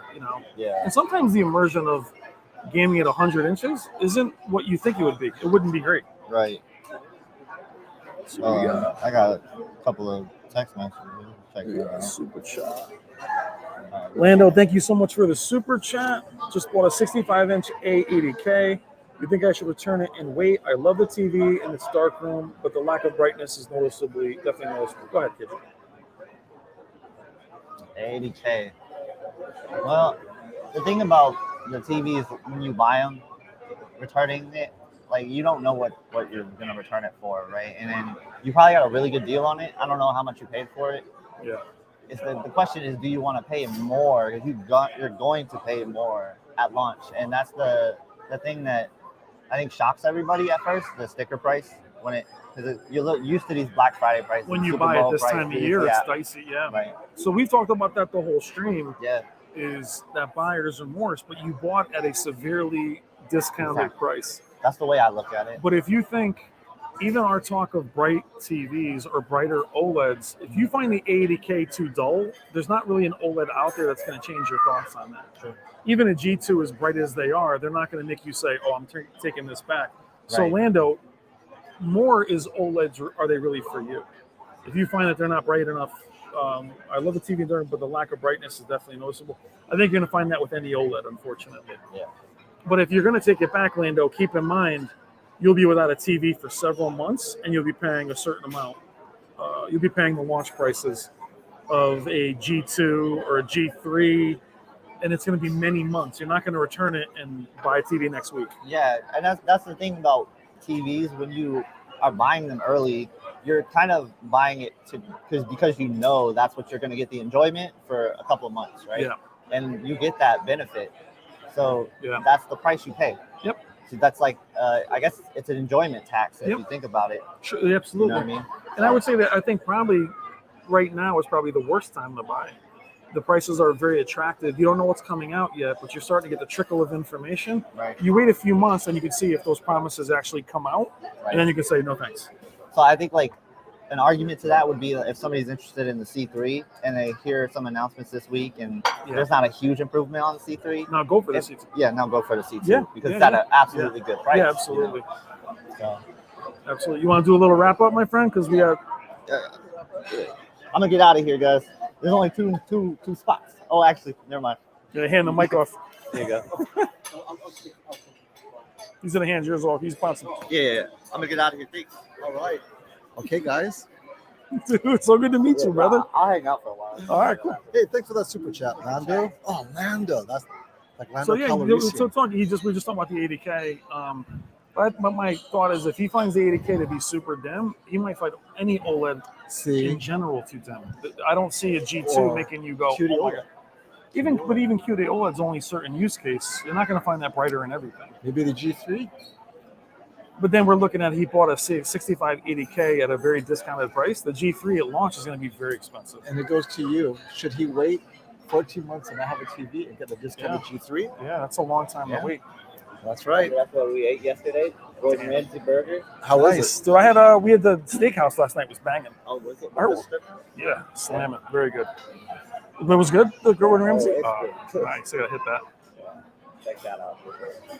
So he loves OLED, contrast, and the room is dark enough. So the 80K. Stick with the A80K for a few years and then be annoyed by the lack of brightness. So when you upgrade in 5 years, they'll be like, wow, Yeah. that's so much brighter. Okay, we're going to wrap up, everyone. Thank you so much for showing up. We're going to have more live streaming tomorrow and the day after and so forth. We're going to get ready and head out to whatever shows that we're going to head out to. And all the stuff that we will be seeing this afternoon will be embargoed until tomorrow. So we'll be able to share exciting stuff with you guys. We'll ask the question you guys asked us to ask, which is, what is exactly this dual input thing in the C3? That's one. And maybe we'll see some MLA in person and see what it looks like. All right, until next time, stop the FOMO.